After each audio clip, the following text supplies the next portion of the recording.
No, thank you for doing this. I'm so grateful. Thank you so much. How are you? How are you doing, sir? I'm doing very well, thank you. It's great to be in London for a change. So, yeah, I've had a good time. Yeah, before I get into the topics I want us to discuss, I want to first of all discuss your background. For those who don't know who you are, do you mind introducing yourself, please? Sure. My name is Joe Abah.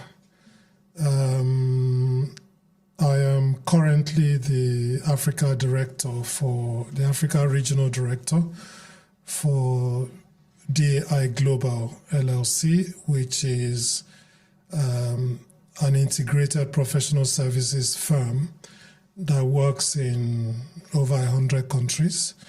We're basically consultants. We work on various issues: health, education, agriculture, digital acceleration, water security,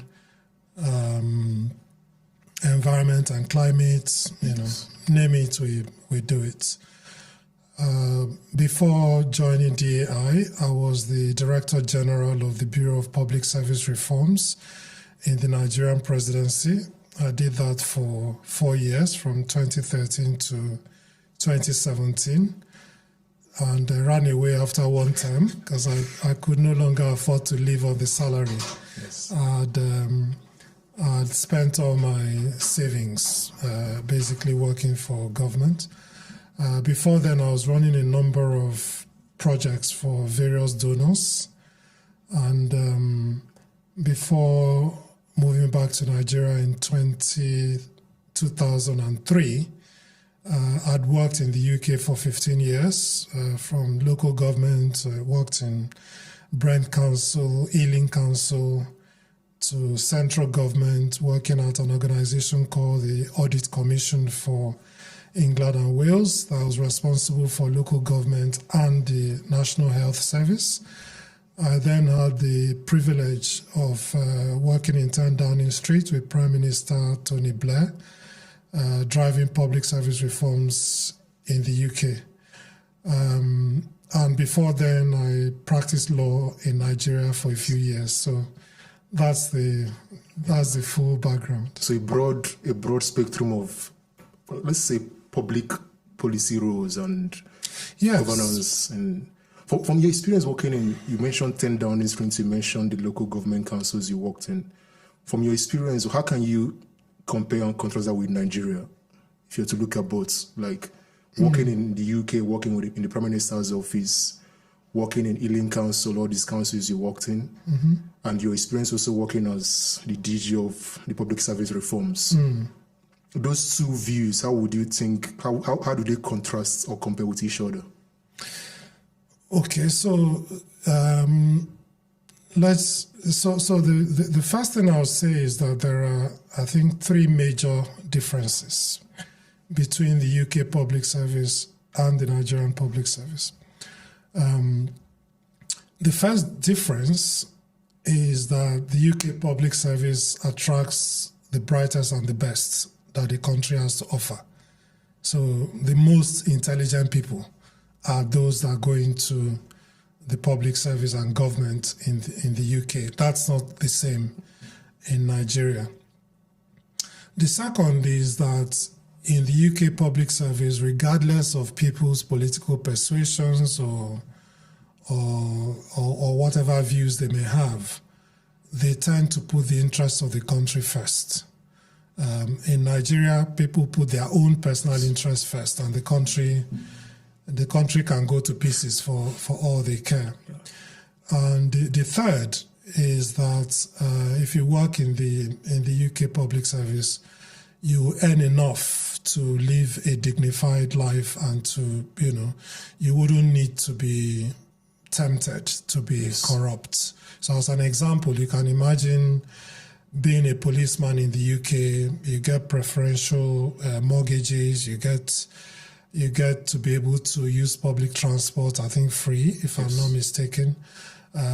You can retire and be almost certain that a private sector organization will pick you up as a security consultant and all. So you don't want to throw that away because of a £5 bribe. That's very different from a Nigerian policeman who has to buy his own uniform. Yes. So, and I did say to you that I ran away after a tenure of 4 years working as DG. And that's because I took a 90% pay cut to work for the Nigerian government. So I think in my final year, my wife was basically subsidizing the federal government. And the family basically told me I could no longer afford to do it. So if you work in the public service in the UK, you get paid reasonably well. Of course, you do the work, but you get paid well enough for you not to be easily induced by corruption. But having said that, the bureaucracy is remarkably similar. People may find that difficult to believe, but it's actually remarkably similar. The way that certain things have to go through certain processes. Like what? Give me examples, please. So we started working on project management and project delivery in 2001 in the UK. And the UK public service is about 1,000 years old. Yes. And that was actually the first time we started to focus on projects and program delivery, because the civil servants can write beautifully about it. But if you ask a civil servant to move from this office to the next office without a break in services, they will struggle to do it. The part of the UK public service that was excellent at project delivery was the military. So the military, we need to get a bridge from here to there. In the next 24 hours, they will get it done. Okay. So we needed to infuse that into the civil service and into the UK public service. And like I said, that was as late as 2001. Wow. In Nigeria, people will say, "Oh yeah, our problem is implementation." It's the same problem that we had here in the UK. So it's remarkably similar. And working here as a senior civil servant is what we're called at the time, which is the top 1% of the UK public service. I remember I still had this very funny welcome packs that says, you're a UK senior civil servant. You're entitled to have someone carry your umbrella and your hats, and he said things like, you can have as much tea as you like, but you can't have milk. Milk is a luxury. So, and then, you go to resume work. Particularly if you work in number 10, they make you climb through this small hatch at the top of 70 Whitehall. Wow. And you climb through the hatch and you can see the garden at number 10. And it's until you've done that you get a desk. So there are things like that you think, there are things like that you think these guys are aliens. They are strange people, same as you would feel in the Nigerian public service. There are things you see that you say, this is so strange. Why do they do that? So aspects of it are the same, but like I said, the difference is that commitment to getting a better country. Yeah. And putting the country above everything else. Yeah. When you were the head of public service reforms, what particular reforms did you push forward? That was under Jonathan, right? Yeah, well, I did, of my 4 years, it was 2 years under Jonathan, 2 years under Buhari. Okay. And because, as I was telling you in the car before we got here, I'm a governance person, so I work with anyone. Any political party, doesn't matter. Yeah. So in fact, I believe I was the only serving member of the Jonathan government that was invited to the APC policy dialogue that took place a week before they took power. Okay. And I remember having to go to President Jonathan for permission to attend, because we're still in, it was like May 22nd, and the handover was May 29th. And the president said, yeah, why not? You're a technical person, and the same hell you give me, I'm sure you give them too. So, but to answer your question, I went into government to do two primary things. The first was to implement the Orosanye reports, which was a report to reduce the size of government by scrapping some agencies, merging some agencies, removing some from the federal budget. So that was one of the main things. The second main thing I went into government to do was that the Nigerian public service dates back to 1954. And since then, it's been difficult to have this link between this is what the government of the day wants to do. Therefore, this is how we set up the ministries to do them. And therefore, this is what the agencies will contribute to the work of the ministries. And this is how the departments will continue to contribute to the work of the ministry. These are the units within the departments who contribute. And therefore, this is what Abah is coming to work to do on a Monday morning. Yes. So having that clear chain of, contribution had not been there. So I had tried to do that, and in doing that, to try and refocus the way that the public service works, both in terms of the civil service and in terms of the agencies. The government started responding to the Orosanye report quite late. So the report was commissioned in 2011, 2010. The report was submitted in 2012. The government didn't start to do anything seriously with it until 2014, which was a year before the elections. Wow. So not much could be achieved. Yeah. Not much could be achieved. We spent all of 2014 dealing with appeals where people were saying, okay, we've been mischaracterized. And for instance, the Medical and Dental Council of Nigeria was characterized as a professional association similar to the Nigerian Bar Association. But it is not. It's actually the regulatory body for doctors and dentists. So while the Nigerian Bar Association should not get any government funding because it's a private association, the Medical and Dental Council should. And so they made a case. Many others like that. And, there was also a proposal to merge some of the aviation agencies. And, it was brought to our attention that was against the International Civil Aviation Organization rules, that you cannot have a regulator and a service provider in one body. Yes. They needed to be separate. So we're dealing with all of these appeals, and then trying to readjust when the elections happen, and then the Jonathan government lost the elections. The Buhari government came, promised to implement the Orosanye report, and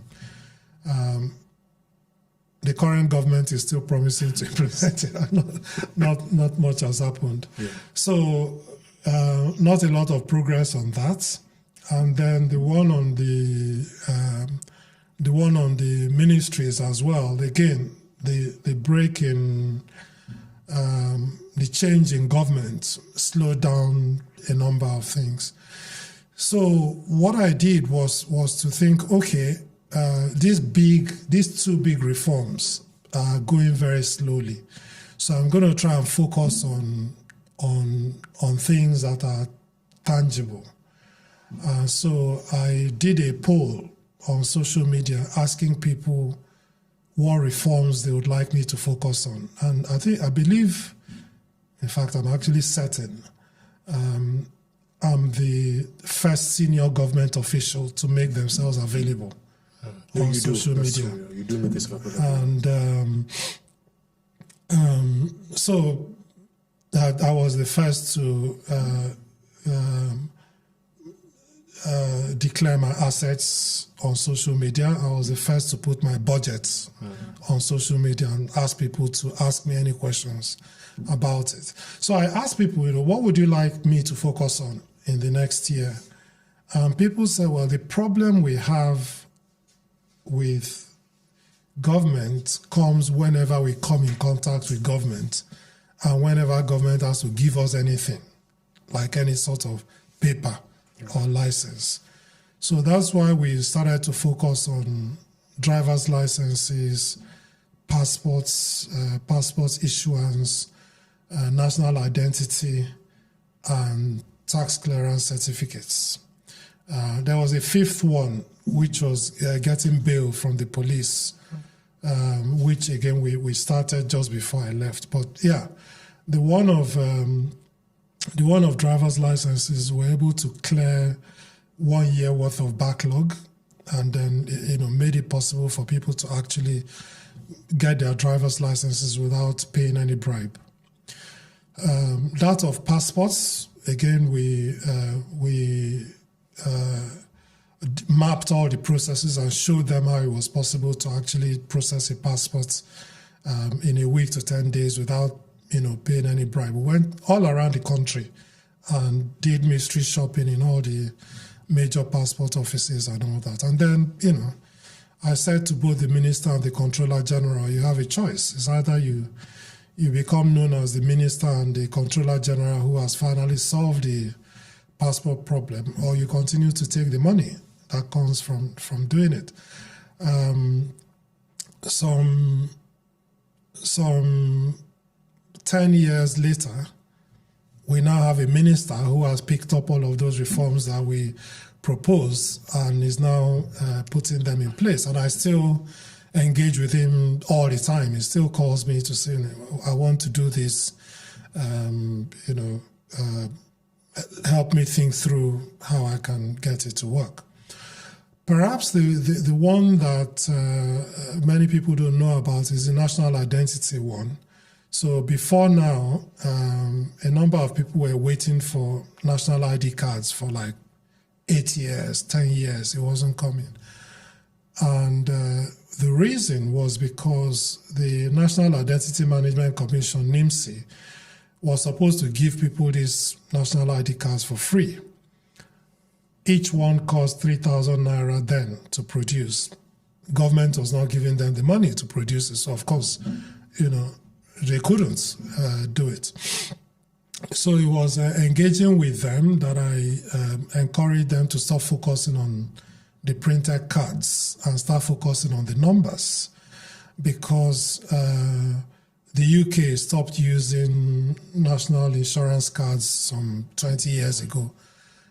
Everyone in the US knows their social security number. I'm not sure how many people have a physical card. In Nigeria, everybody knows their bank verification number. I'm not sure anybody has a bank verification card. So this shift from focusing on cards to focusing on numbers meant that at the time that we started our work in 2015, they only had 7 million records since they were set up in 2007. So over an 8-year period, they only had 7 million records.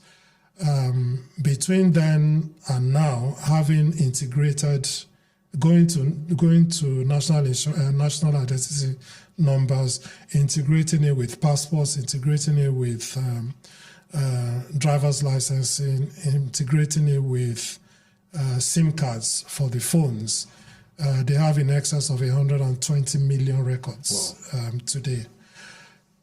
None of these things are there yet. They're not perfect yet. So like I said, the passport is still work in progress. It's improved, but it's still work in progress.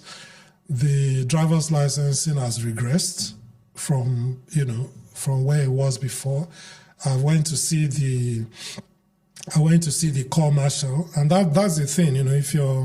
If you're a governance person like I am, this thing is a vocation. Yes. It doesn't matter whether I'm in government or I'm not. So I simply went to the core marshal of road safety and asked to see him. And I said, look, this thing is not working. How can we get it to work and all that? So they want to roll out a new system that will improve driver's licensing. The national identity, we've made a lot of progress in terms of the numbers and the integration, but we still have the level of insecurity we should not have. Because, if you have all of these integrated systems, it shouldn't be possible for a terrorist to be able to kidnap someone, go and collect the ransom, have the ransom paid in a bank, or use a phone from you should be able to make TikTok videos. Or make TikTok videos, you understand? So these things it shouldn't be happening as much as it is now. So, but we've made some progress in terms of tax clearances as well. People can now get a tax clearance digitally without going to pay a bribe to anyone. But again, there are still issues. So the main point I'm trying to make is that reform work, as you know from living in this country, is a constant battle between good and evil. Yes. So you make progress, the bad guys would go a step ahead, you go another two steps to try and contain it. And the difference between, countries that function better is that there's that constant investment in trying to beat the bad guys. Yeah. I was going to add to that and say that it never ends. This No. struggle between good and evil just never ends. So that the government has to keep on improving. Because, like you rightly said, the bad guy will come up with or solve something else to defeat whatever good you guys come up with. Absolutely. So you also have to innovate and bring up something else. Absolutely. But why do you think, because this rise in insecurity we are seeing, you're 100% correct. We shouldn't see it happening because of these linkages between the national insurance number. It should be easy to track these guys down.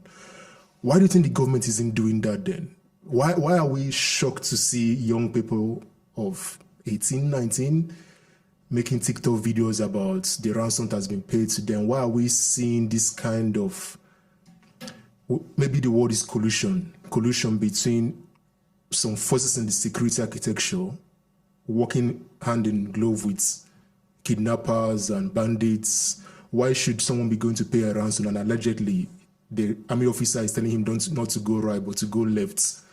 Why do we see this is going on? This thing shouldn't be happening in the 21st century. It should be very easy to track these people down and bring them to book. But why are we still where we are when it comes to this issue? I honestly don't know. I think there are various factors. But first of all, let me say that I know a lot of our military personnel that are putting their lives on the line every day. No, I do agree. For the safety of all of us. So we must always start from there. Yeah. In every organization, in every grouping, there will be bad eggs. There will be policemen that will sell their rifles or lease their rifles to criminals. There will be soldiers that will tell you that they didn't join the army to go and fight any war. There will always be things like that. But there are very many factors that could possibly contribute. The one is, of course, corruption. So we've had instances where monies that should be going for military hardware were being stolen.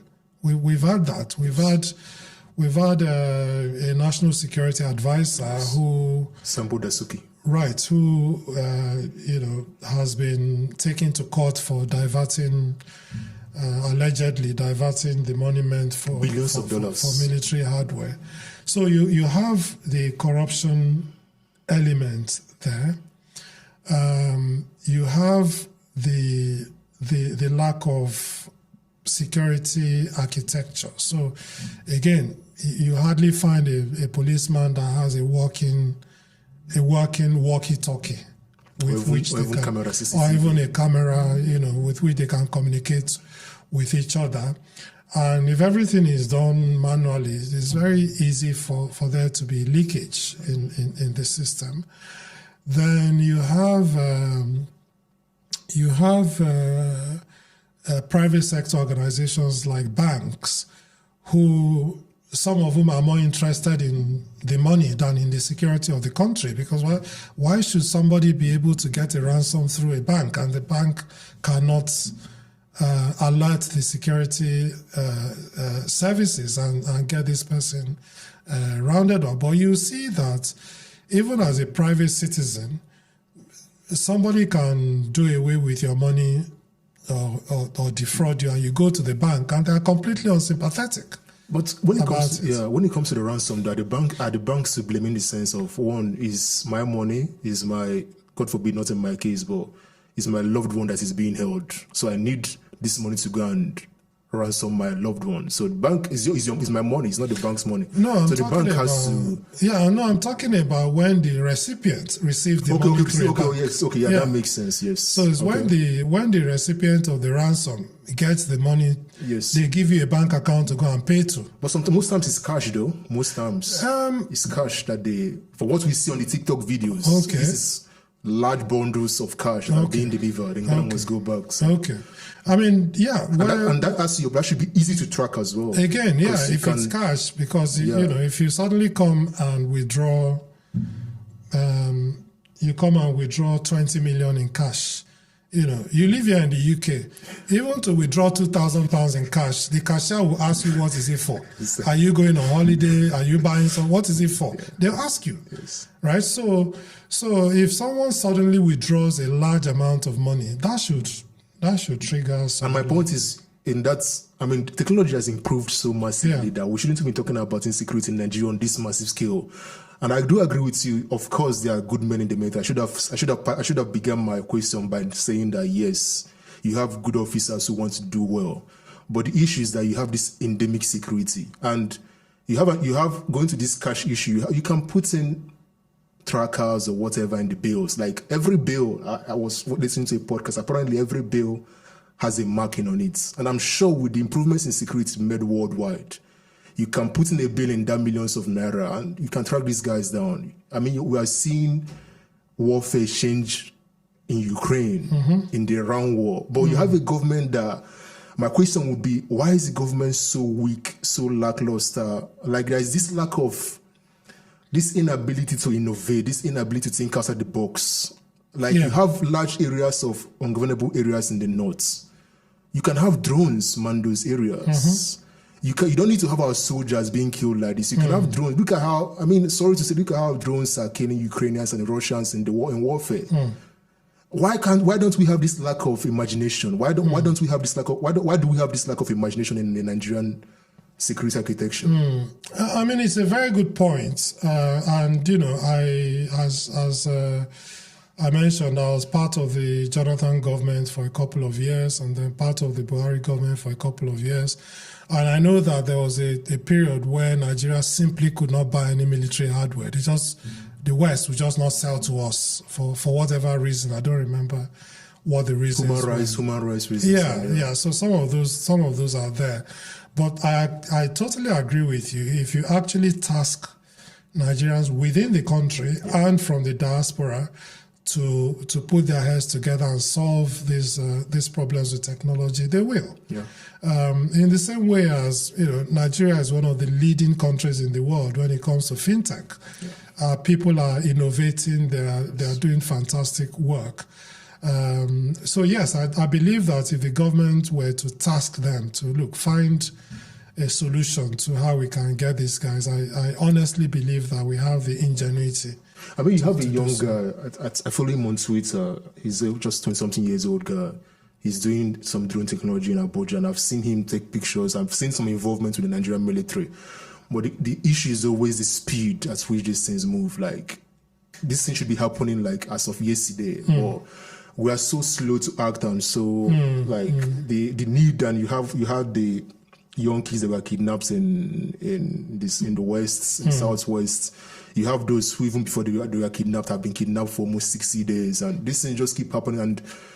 And I just don't get it. I don't know why the government, they don't seem to have this priority when it comes to security. No, you're right. I mean, it should be difficult to kidnap 300 children. Yeah. You know, I mean, if you think about the logistics it will take to actually kidnap 300 children or 200 school children, it's a major logistical nightmare to do that. So to do that and you can't trace them is difficult to understand. I remember once having a discussion with Bill Gates when he was in Nigeria, and we're talking about the population of Abuja, and he was the one telling me that Abuja has three populations. There's a daytime population, which is let's use a figure, say 100 daytime population. Then there's an evening population, which may be about 70, because people are traveling in from outside Abuja to come and work in Abuja. Then there's a weekend population, which is about 50, which are the people that actually live in Abuja. And to do that was just using technology, just using, Google Earth and heat maps and things like that. So I don't see, I'm not an expert in the subject, but I would have thought that even with the most dense forests, you can use an aircraft with heat-seeking technology to tell where there are concentrations of a large amount of people. You can track communication. Very easy to do. You can track communication exchanges, although my understanding is that a lot of these, particularly the terrorists now, don't use the internet at all. Well, some of them use TikTok. Yeah, That's no, why it's even very annoying. The bandits, the bandits that kidnap people for ransom use TikTok and they have mobile phones and all that. But I think the fundamentalist terrorists, the Boko Haram people and all that, they know that they can be tracked using anything that connects to the internet. That's what I've been told. But yeah, I agree with you completely. We should do a lot more. Yeah, and the reason why I find this issue perplexing is because you mentioned the West when they were having their issues with Jonathan, and in my own opinion, I think they were right to. And it shouldn't have just been Jonathan. It should have also been other presidents. But with Jonathan particularly, he was, in my opinion, very weak and unable to manage that relationship correctly. But even if you're not even able to manage the relationship with America, for example, we now live in a multipolar world where you have the Chinese, you have the Russians. So the excuse, I'm not saying you made this excuse, but the excuse of the Americans not being willing to help cannot be made again today. Because you have the Chinese who are very willing to help.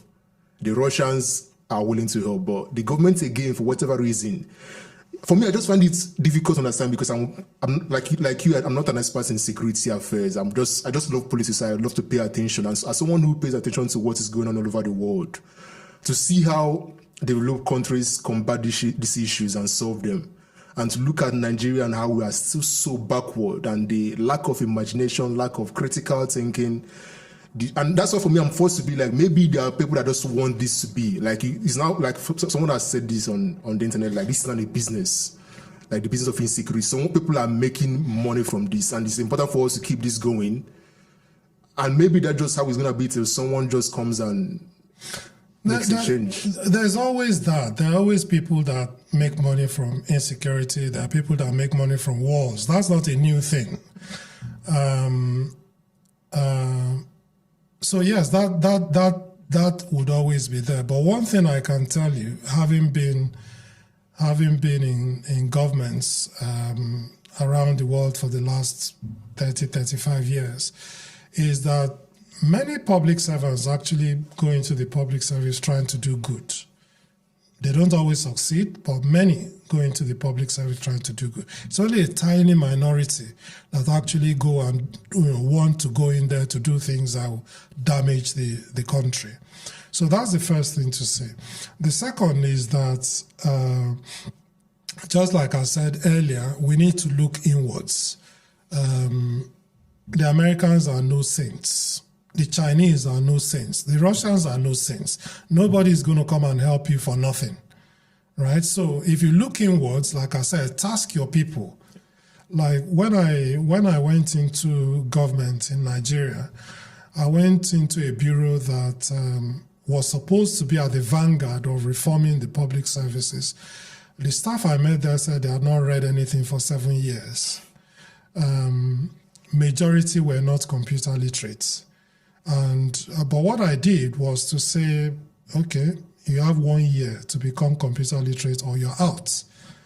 And by the way, I don't have any money to train you and I don't have any money to buy computers. And I gave them 1 year to be computer, and they all went and had their children teach them. So if you task people, and for the 4 years that I was there, I think I led reform activities for the first 2 years. The last 2 years, it was my staff going out to do things. So if you task people with a challenge, they will live up to that expectation. And like I said, I believe that our young people have the ingenuity, they have the technological know-how, yes. They have the zeal and the energy to try and find a solution to this problem. You just need to task them with that problem. I think, to be honest, that's where the solution. No, I do agree with you, sir. I do agree with you that the mid-level cadre of the bureaucracy, the Taiwos, the Americans, and those who populate all these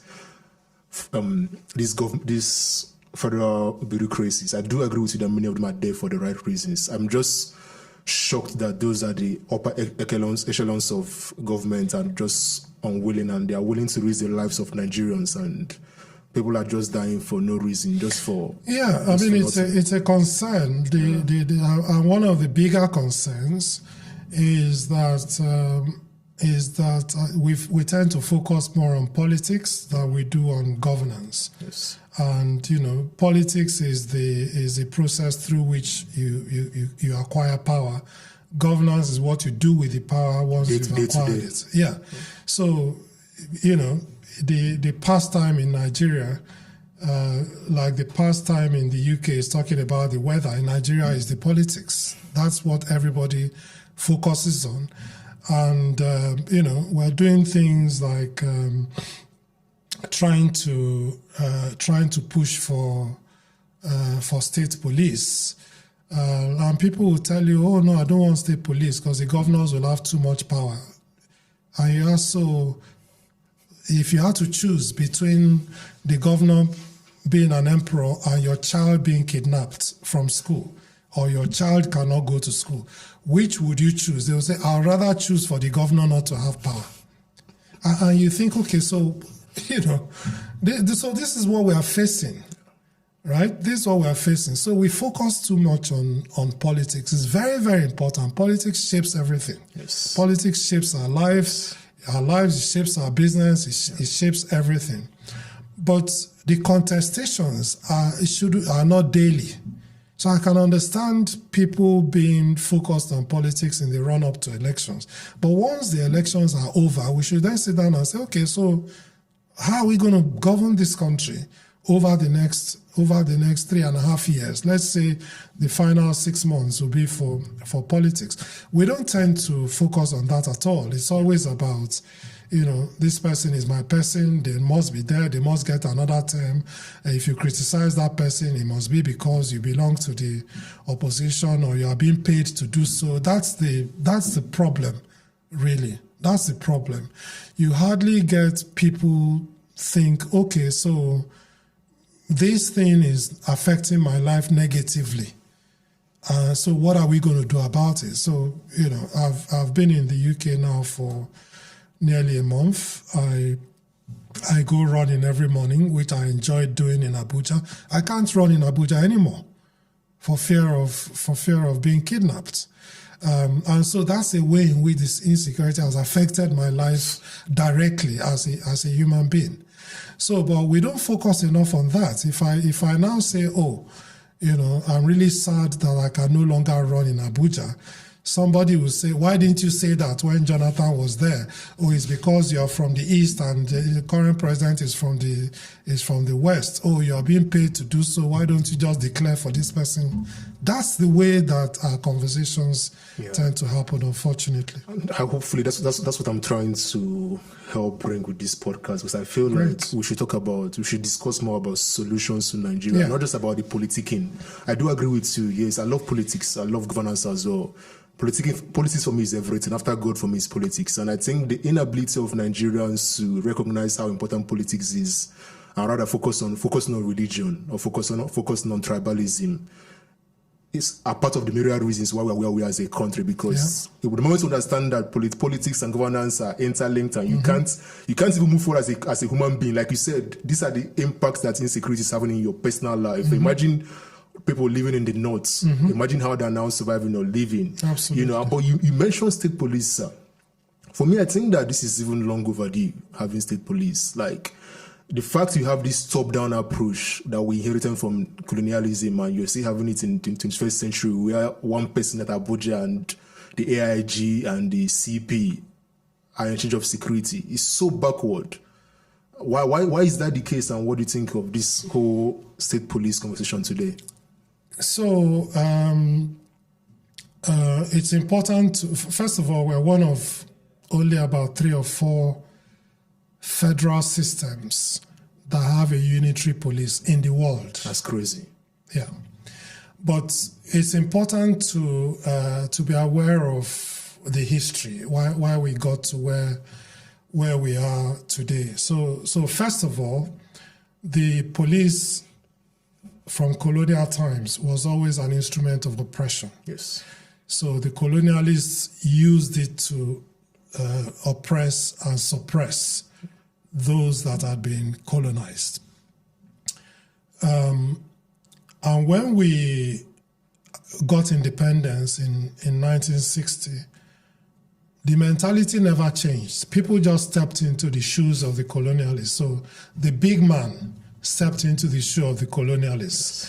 And so the police, again, has been used to repress the little people on behalf of the big man.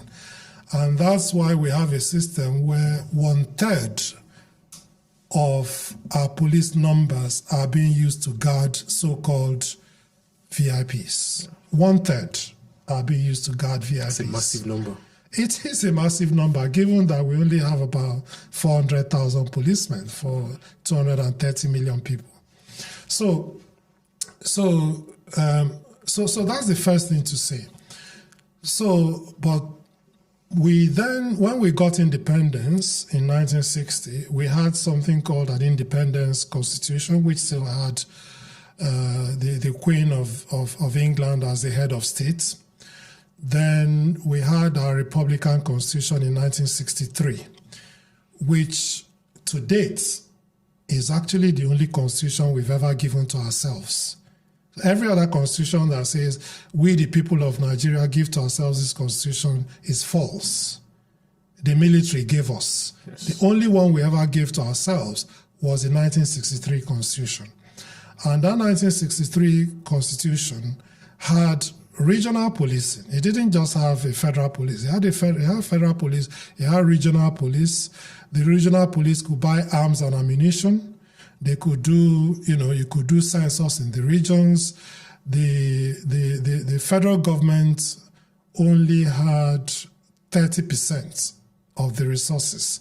70%, the other 70% went to the regions.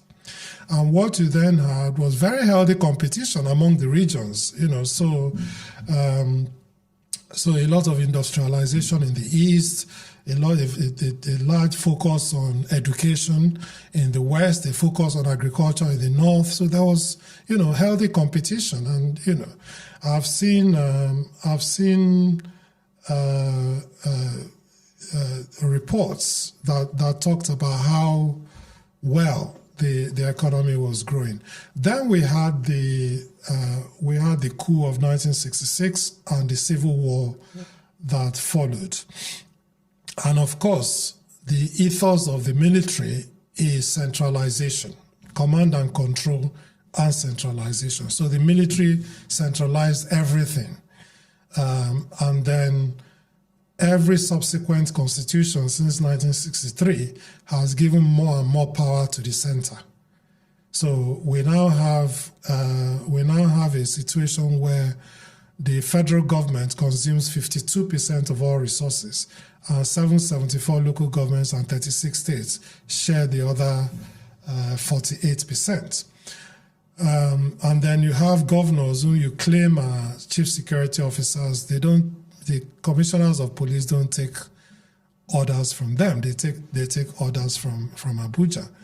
So it is this constant over-centralization that has led us to where we are today. The current government has taken some tentative steps to try and address some of that over-centralization, and state policing is one of them. It doesn't make sense that we have a unitary police system. I remember going to I was a keynote speaker at an event at MIT in the US about 2 years ago or so. I noticed that MIT even had its own campus police, armed. So state policing is one of those moves to reduce that centralization, that over-centralization. The effort to have monies go direct to local governments is another effort. The effort to create the development commissions in the 6 geopolitical zones is another one. You can look at it and rightly say, but this appear performative so far, right? So all the regional commissions, none of them have had capital releases to date, apart from NDDC that was always there, and the Northeast Development Commission that preceded the other development commissions like the Southeast one, the South one, and all that. So they haven't had any budgetary releases for capital expenditure. The federal government went to the Supreme Court, and got a judgment that says that money should go direct to local governments. To my mind, the Supreme Court was wrong in coming to that judgment, because the Constitution talks about the state joint local government account, which has not yet been abolished. So you need to change the Constitution if you believe, as I do, as we all know, that state governors are abusing their powers over local government. Absolutely right. But then in carrying an illegality, you shouldn't then commit an illegality yourself. But anyway, that's on the one side. So the federal government has gone to court to say, okay, the Supreme Court has said money should go direct to local governments. 18 months on, why has the money not gone directly to local governments? Has the federal government been sending the money to local governments? Because the federal government controls the Consolidated Revenue Fund, is in charge of the sharing through the Fiscal Allocation Commission and all of that. Why is the federal government not obeying the court ruling that it went to get by itself? So that's when you start to think, okay, so is this thing really real, or is it just performative? The politicians among you will tell you, oh, but elections are coming. He can't afford to upset the governors. So you see how politics always rises above governance. Above governance. So again, we've passed the state policing law at the House of Reps.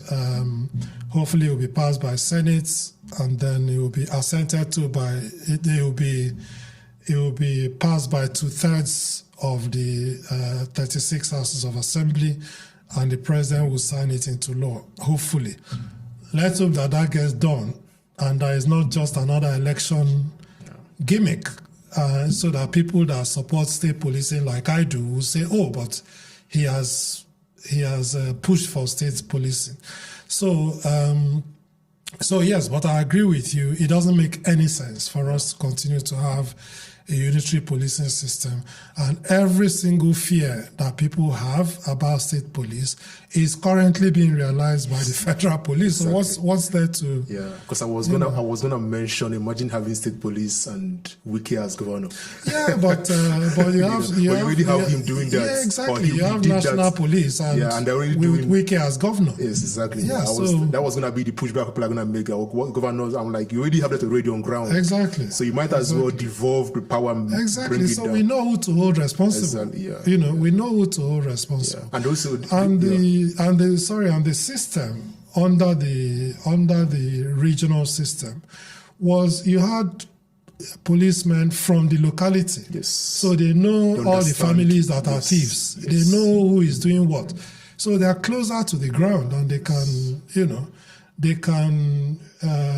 people feel comfortable sharing intelligence and information with them. Yeah. So, and the fear is, okay, so are they going to be able to are the states going to be able to fund their own policing? And the question I always ask is, should the federal government be consuming 52% of all resources? It's because the federal government is consuming 52% of all resources. That's why it can afford to create useless agencies and refuse to shrink them. Or fictitious agencies like the one. Or fictitious agencies, which is actually quite interesting. It's actually quite interesting. What do you think of that, though? That's an aside. What do you think of that before we go back to that was one of my questions, but since I brought it up, what do you think of the whole Bajamilia and this fictitious agents that was created? I think the starting point is that there had been allegations in the past that the chief of staff was taking money to issue appointments or to offer appointments. I believe that the president investigated it at the time and said no, cleared him. So that allegation was there at a point. And so when somebody now says, oh, the chief of staff asked me for money, it is still in people's consciousness that these allegations were made at the beginning of the tenure. So that's the first thing. The second thing is, having worked in government, it is difficult to see how a lone fraudster could perpetrate what the guy was alleged to have perpetrated, for a number of reasons. So he said he got his letter of appointment from the chief of staff. Okay, the chief of staff doesn't issue letters of appointment. It's issued by the secretary to government. HGF. Yeah. So then the other bit of background to be aware of is that there are a number of fraudsters that will call you out of the blues and say the SGF wants to offer you an appointment, right? And they've even called me a few times, and I say to them, Abah, didn't you even Google my name before you try to perpetrate this scam on me? Didn't you at least do some due diligence? Yes, exactly. So there is that, and I think there was even somebody that was arrested in the office of the SGF for something like that. So that's the other thing to bear in mind. So the first thing you think was, oh, I wonder if the scammer himself was scammed, right? That's the first thing that comes to you. I wonder if the scammer was scammed, because, like I said, nobody can be that good to affect so many different agencies, and I'll tell you why. So, like I said, first of all, the appointment letters for DGs come from the SGF. If this guy got his own from the chief of staff, the system will not recognize it. So you then think, okay, so how did he then get an office in the secretariat? The office in the secretariat would have been allocated by the office of the SGF. Okay? So how did he get an office in the secretariat using an appointment letter from the office of the chief of staff, which the office of the SGF will not recognize, because the chief of staff doesn't have the power to do that. Then he allegedly got a waiver to recruit 300 staff. Again, you don't just wake up and say, I'm a DG. You write to the office of the head of service and say, give me a waiver to recruit 300. No, a senior official, the SGF or directly from the president would have said, give this person a waiver. So how did he get, allegedly, how did he get a waiver to recruit so many people? Then he wrote to the office of the accountant general asking for staff to be deployed. That one I can believe that he didn't, you don't need any outside help. You can just write, say, I'm a DG of such and such a place, please deploy these officers to me. Yes, there should have been some due diligence checks, but it can happen, okay? Because staff are looking for quote and unquote juicy agencies to be posted to. So the accountant general would even have thought he's doing people a favor by posting them to this new presidential council or whatever. It's possible that he didn't do the due diligence to ask, so where did this presidential council come from? So you can see I've mentioned the chief of staff, the SGF, the head of service in terms of waiver, the accountant general, and then budgets. Got into the budget. How? Because again, there is an internal process through which, like when I was DG, my budget fell under the office of the SGF. So each organization that's under the office of the SGF, BPSR, Road Safety, Servicom, there are a number of organizations like that are part of the office of the SGF. So you first of all do the internal defense with the office of the SGF, and then the SGF will say, no, we're not going to do this program this year, shift it to next year and all that. All of that will happen. And then the SGF will then present the budget of all the organizations under his office to the budget office of the Federation. Then there will be a back and forth with the budget office saying, no, we bought computers here last year, we don't want to buy this year, and there will be some back and forth. And there will be a ceiling given, and then, everybody would have to budget within that ceiling. And then when the final federal government budget estimates are ready, because that's what they are budget estimates, they then go to the National Assembly. And when they go to the National Assembly, there's a process of defense where, each agency is called to come and defend their budgets. And it is only after that, if the National Assembly is happy, then it becomes appropriated. It becomes an appropriation bill. Yes. And then that appropriation bill is what goes to the president for assent. And then when the president assents, it becomes the Appropriation Act. So how did this guy enter the budget? And the allegation is that there was a Presidential Economic Advisory Committee under President Buhari, which was never abolished when President Buhari left, which is another problem we have in our public service. We never wind things up. We always just add and add and add. We never wind things up. So it was never wound up. And somebody that knows the budgeting system knew that this Presidential Economic Advisory Council under Buhari, which had notable economists, it had Soludo on it, it had Bismarck Rewani, it had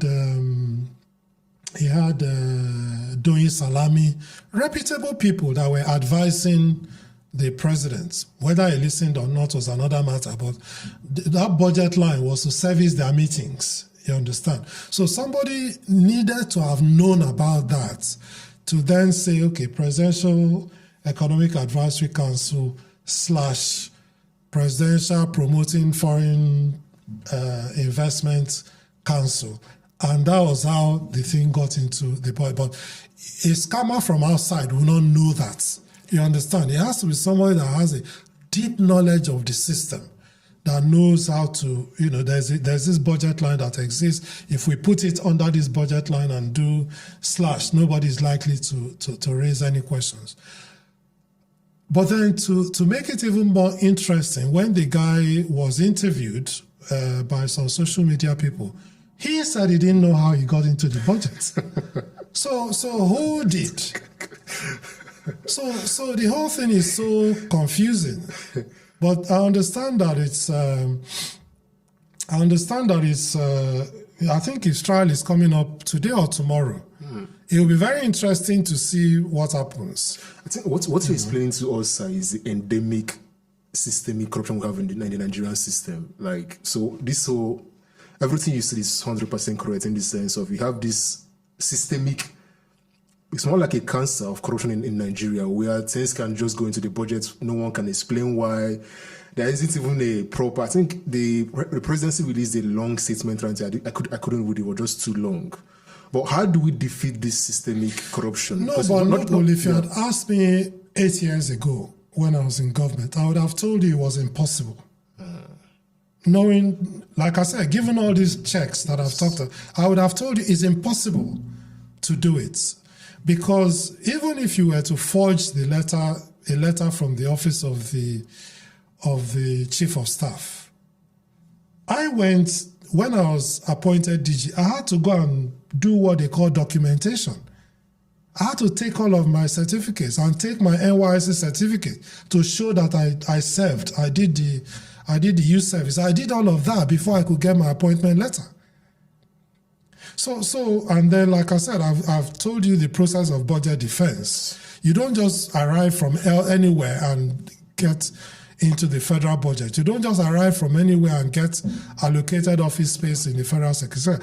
Office space is at a premium in the federal secretariat. So I wouldn't say 8 years ago that the corruption of the system was endemic. I wouldn't say that. I don't know what's happened since I left, right? But I wouldn't say that. There are sufficient checks and balances in place. I remember even when I was DG, there was a lady that was she was running I think it was National Council for Women Affairs or something. National Council for Women something or the other. Anyway, her appointment was as executive secretary, because that's what the law says. The law setting up the National Council on Women Affairs says the chief executive will be an executive secretary. I remember this lady came. She had been an executive director in a bank. She was appointed executive secretary of this agency. She came to the office of the SGF to say she doesn't want to be executive secretary because she's been executive director in a bank. So they must change her appointment letter to director general. That's what she wants. And they said, no, go and amend the law.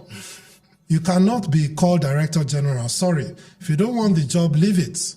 So that's what the system was able to do then. So, but I know that over the last 8 years since I've left government, certain things have happened which I would have said would never happen. So as an example, President Buhari, for instance, started the practice of extending the tenure of permanent secretaries who should have retired. That had never happened before. The public service rules are clear.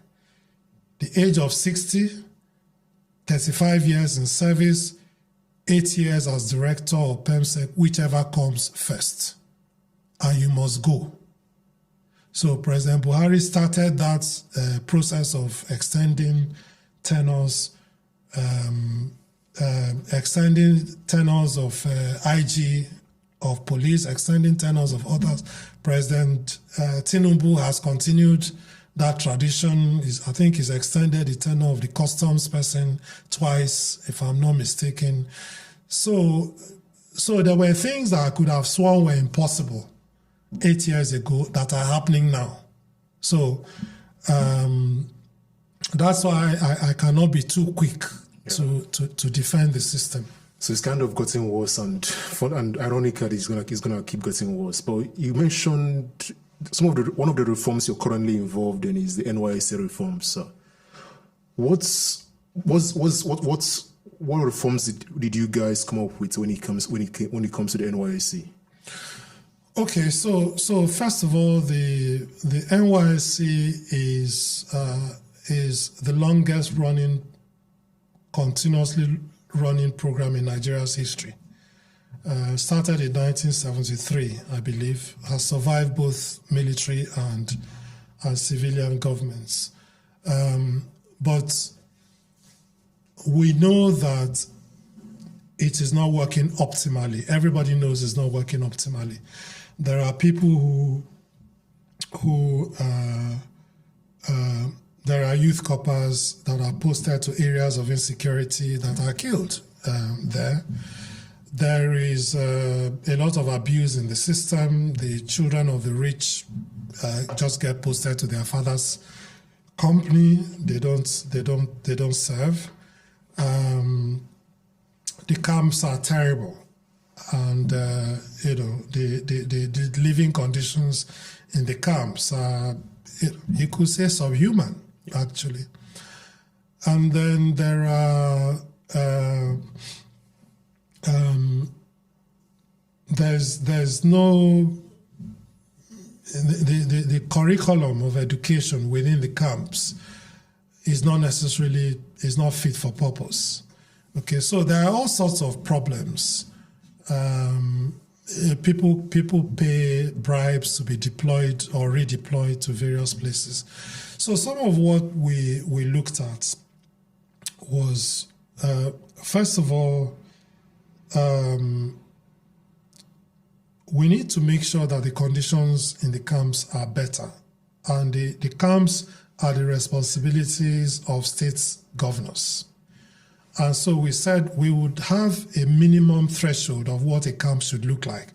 So you should have toilets, running water, mosquito nets, some basic things and we would give the state governors a period of grace, 1 year, 2 years, or whatever it is, to get all their camps to a certain standard. If they don't, coppers should not be posted there.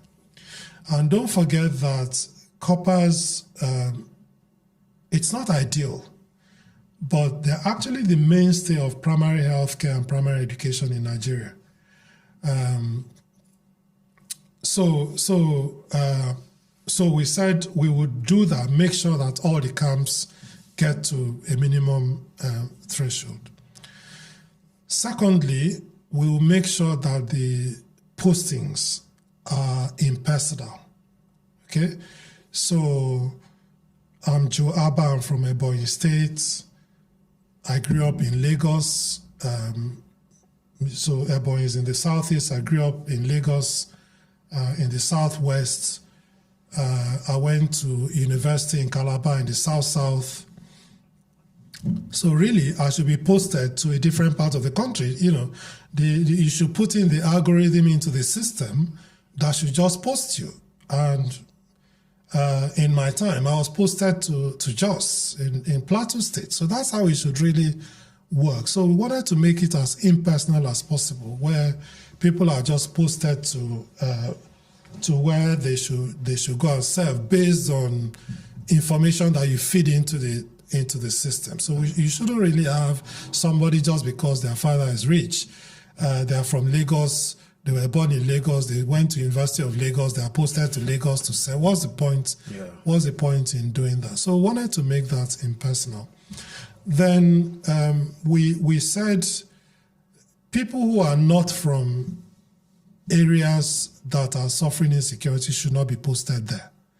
So if you're from Anambra State or you're from Oyo State, or you're from Akwa Ibom, you should not be posted to Zamfara because you don't know the area, you don't speak the language. More than likely, if as we say in Nigeria, if alarm blows, you won't even know. You may be even running towards it. So we said only people from that area should serve in those areas. And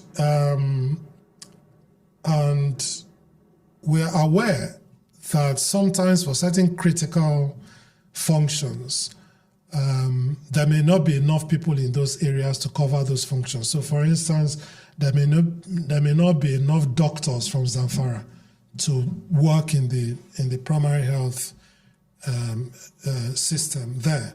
And so what we thought was to do two things: also offer an incentive for anybody that wants to go. So you're not earning 70,000 naira, you're earning 210,000 naira. There's an incentive for you to go there, and there is enhanced health insurance and medical insurance and all of that for you to go if you choose to. So that was a change that we also proposed, and then we proposed that in the camp that people should stay longer in camp. So the first 2 weeks should be for civic education. The next 2 weeks should be an introduction to basic financial literacy.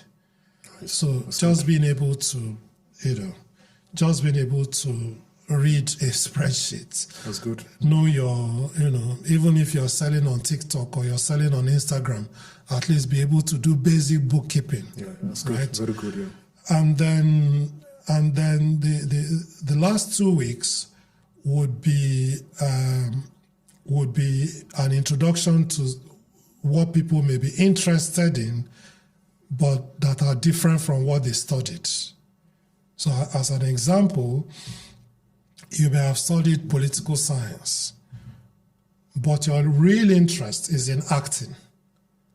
And so we use that 2 weeks to, introduce you to acting so that you can decide whether this is what you really want. Okay? Or you could have read English, but your real interest is in tech. Okay, of course, you cannot teach someone technology in 2 weeks because people will say, why don't you improve the quality of education at university level? Absolutely correct. Absolutely correct to say that instead of 2 weeks in the camp, it's fine. It's absolutely right that we should do so, because one of the major problems is that people are graduating from university without the skills that the market requires. So yes, we should refocus our curriculum to focus more on the skills that the industry requires. But even with a PhD, I still go for short courses. Yeah. Right? So you can't say, you don't need any short courses once you've gone to university. That doesn't make any sense. So even with a doctorate, I still go for short courses to sharpen my knowledge and bring me up to date with developments in the industry. So that's what we proposed. There's a need to think about it because raising the level of camping from 3 weeks to 6 weeks doubles the cost of running the camps. Is it possible that some of these trainings and personal development we propose, can it be done online continuously over the 1 year instead of keeping people together in camp for 6 weeks? That's another consideration. People are divided as to the extent to which the military elements should be retained. Many people actually think they like all the parades and waking up to the sound of a beagle at 5 a.m. They like all of that element of it. Others think, let's focus instead on building a habit of exercise. There's also been quite a lot of debate. I think the minister was announcing about the uniforms that will be replaced with Adire or Ankara or something, which is problematic because you know how polarized we are in the country. People will say, "Oh, Adire is from the West," and it's really difficult to find a particular unifying thing that every Nigerian can relate to. So, and the danger when you're doing reforms is that you let something small derail the more important things. So, if you look at the bigger things like making sure that the governors put the camps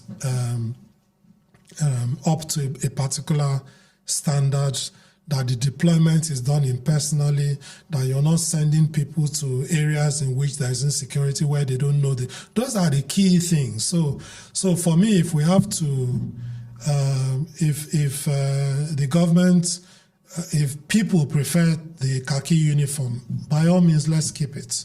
So those are the main things that we worked on. No, those are amazing reforms, and I hope they do get enforced and implemented. But let's switch and let me say, I was never paid. I've never paid for all these things. No, I mean, but like I said, it's a vocation. Yeah, so. Speaking in the vehicle and having followed you for years, I'm amazed at how freely you offer yourself to the government, and because obviously government officials who are doing things right, they're not really paid well. So I think it speaks to your character, the kind of person you are, that you approach these things in a different way. Yeah. But let's switch to the Civil War. What are your thoughts on the Civil War? We mentioned it earlier. What are your thoughts on the Civil War? Okay, so I was 3 years old when the Civil War broke out, and I'm actually in a rather unusual situation because my father was a broadcaster with Radio Nigeria, and so when the Civil War broke out, he moved to Radio Biafra, and my village in Ebonyi, Uburu, was largely unaffected by the Civil War. We have a salt lake in my village till date, and so we never suffered kwashiorkor. But Nigerian soldiers, I remember as a 3-year-old, Nigerian soldiers coming to my house to look for my dad to kill him, because he was on radio, he was broadcasting the successes of the Biafran army and all of that. So we were targeted specifically. I remember being dragged into the bush once. I remember hiding in the ceiling with a lot of bats in our village house then. And then, when the war ended, we moved back to Lagos. My dad rejoined Radio Nigeria. And I remember him saying to us that whatever it takes, Nigeria must work. If Nigeria doesn't work, it is an insult on the 3 million people that died trying to keep us one, or in the process of us becoming one nation. 3 million people died, mostly from the southeast. And so whatever it takes for Nigeria to work, we must make it work. And maybe that has affected the way that I push for governance improvements, both inside government and out of government. The second thing, of course, is that I belong to a generation that has seen war.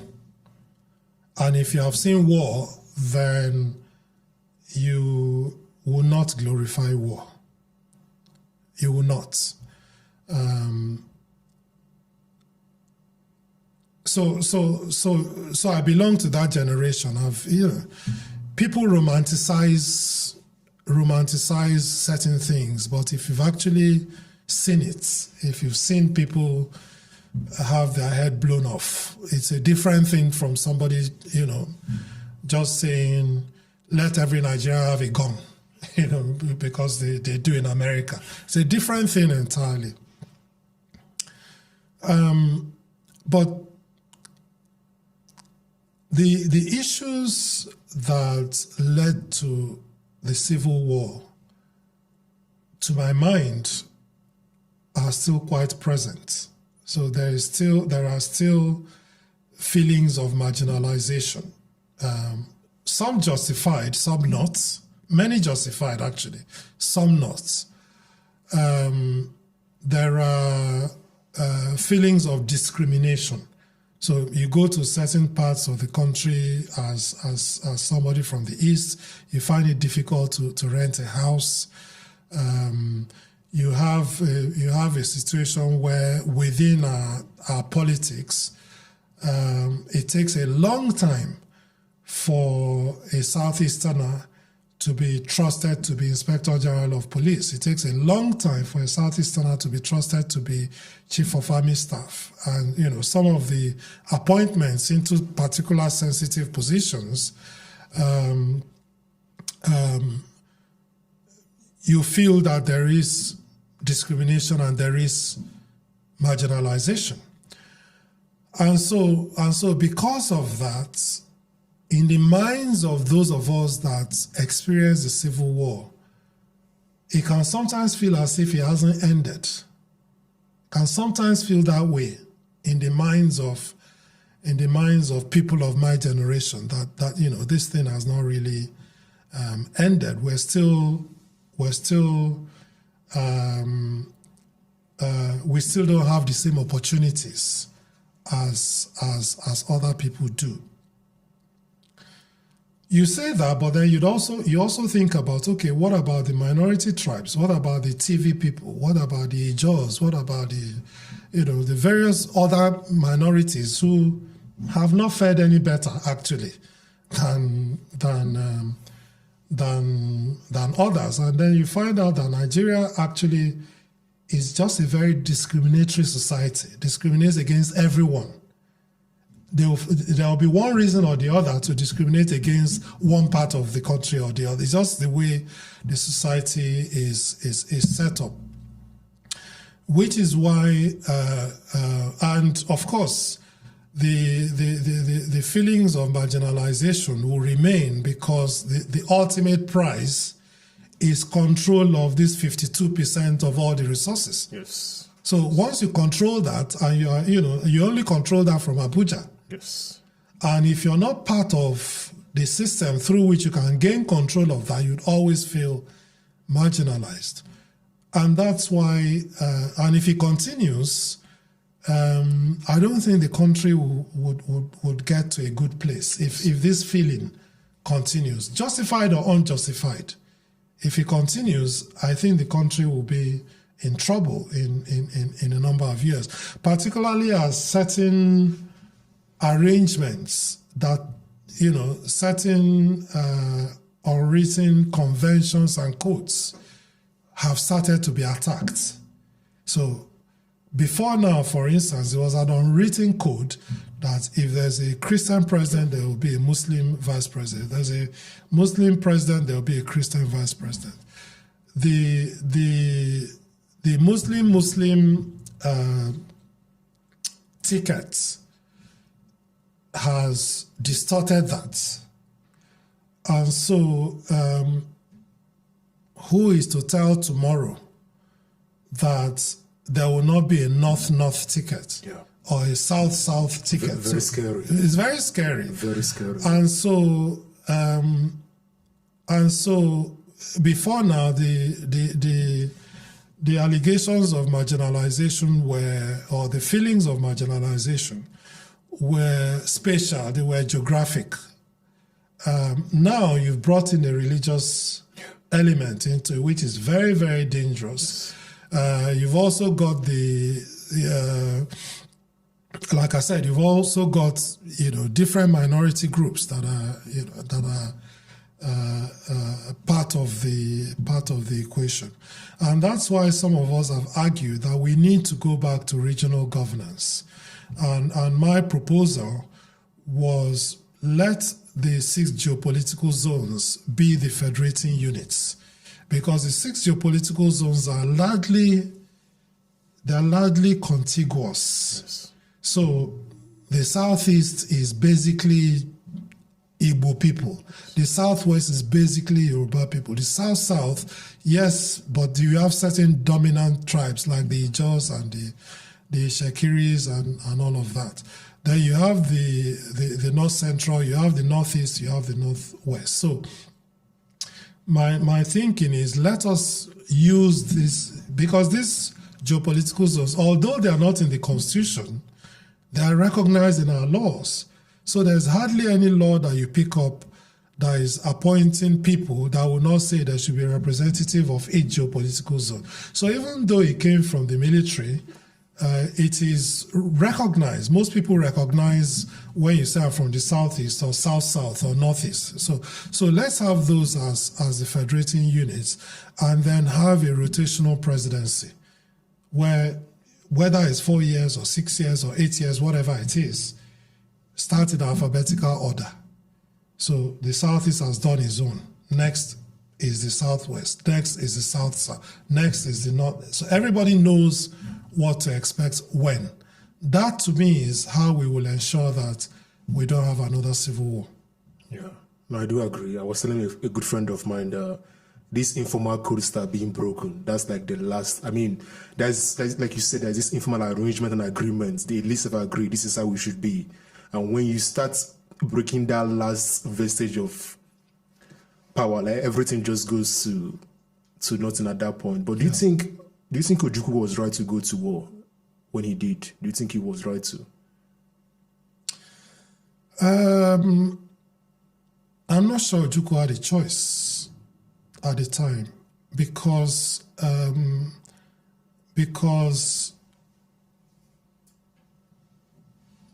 dialogue had taken place in Aburi, Ghana, where certain agreements had been reached, and then upon returning to Nigeria, that agreement was ditched, and in the run-up to the war, bodies of Igbo people were being brought back in lorries. So what choice did he have? There are a number of people that say that Ojukwu went into the war unprepared, and they would have a point. But like I said, it was either that or total annihilation. But don't you think a leader job is to rise above? And I do agree with you.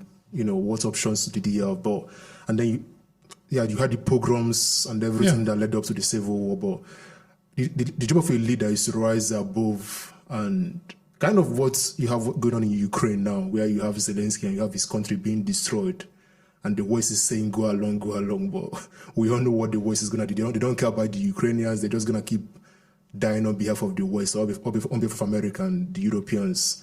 So as a leader, your job is to rise above these things and be like, what is good for my people? What is good for Igbo? And knowing that you had no chance of victory. You know, all of this is just what I read. I obviously don't know what happened in the war. I just know what's afraid. And you are 3 years old, you know what happened. But I just feel like the deck was stacked against Biafra. There was no way Biafra could have survived. You know, you had the West supporting Nigeria, you had Gowon, you had Murtala Mohammed, and you had this whole. There was just no way this whole experiment would have worked. And I just feel like as a leader, maybe they are looking back, and I do agree, we can't make the same mistakes we made. What was his option? What were his options? Again, as a leader, maybe you could. I mean, and who knows how long the pogroms would have lasted, right? Who knows? Exactly. It's been going on for long. Exactly. Yeah. If one of my favorite teachers, Mrs. Nkoli, I've had her on the podcast, she lost her brother in the pogroms. So you had those things going on, but I just feel like there would have been a better way, rather than losing 3 million people. You know, with the benefit of hindsight, that can be said, and of course there was also hubris. Yeah. This was an Oxford-educated army officer from a very wealthy family, and all of that. And there's that element of it. But when it breaks out like that, it's not on day one that you know who is going to support you and who is not. And just like with Ukraine war, you always think, oh, it's going to be a short thing, and then people will get around the table and have a conversation. But nobody expected that it will last 3 years, and that so many people look at the Iran war would die. as well. Exactly, the Iran war is the same, the Ukraine war is the same. So but I don't think that at the time that it happened, I don't think that Ojukwu had much of a choice. I don't think so. And I think that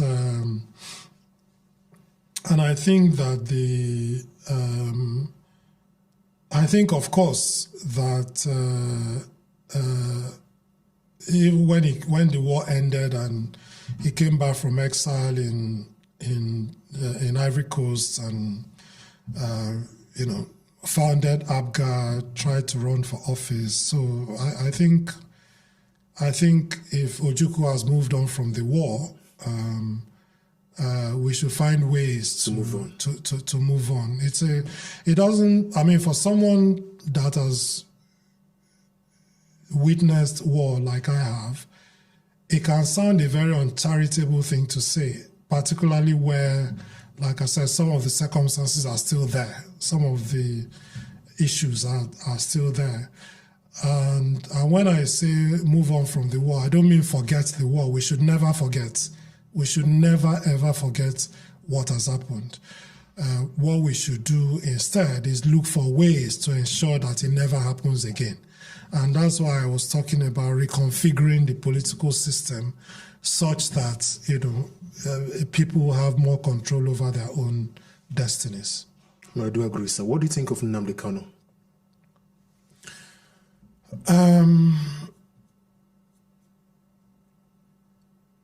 I think that he missed an opportunity to have overwhelming political control in the Southeast. I think if he had played his cards better, he would have been virtually dictating. Kingmaker. Yeah, he would have been a kingmaker. And he would have got the Southeast to work more cohesively as a people. So when I see him, I see missed opportunity. I see hubris. I see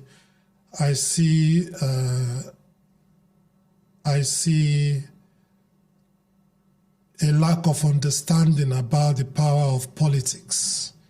Okay, because like you said, politics is all important. If the energy had been channeled at getting a political system that works in the Southeast, I think it would have been a lot more effective. No, I do agree, sir. Let's just talk more about the Southeast as we are on this trajectory. Let's just go through each of the state governors. What do you think of Soludo of Anambra State?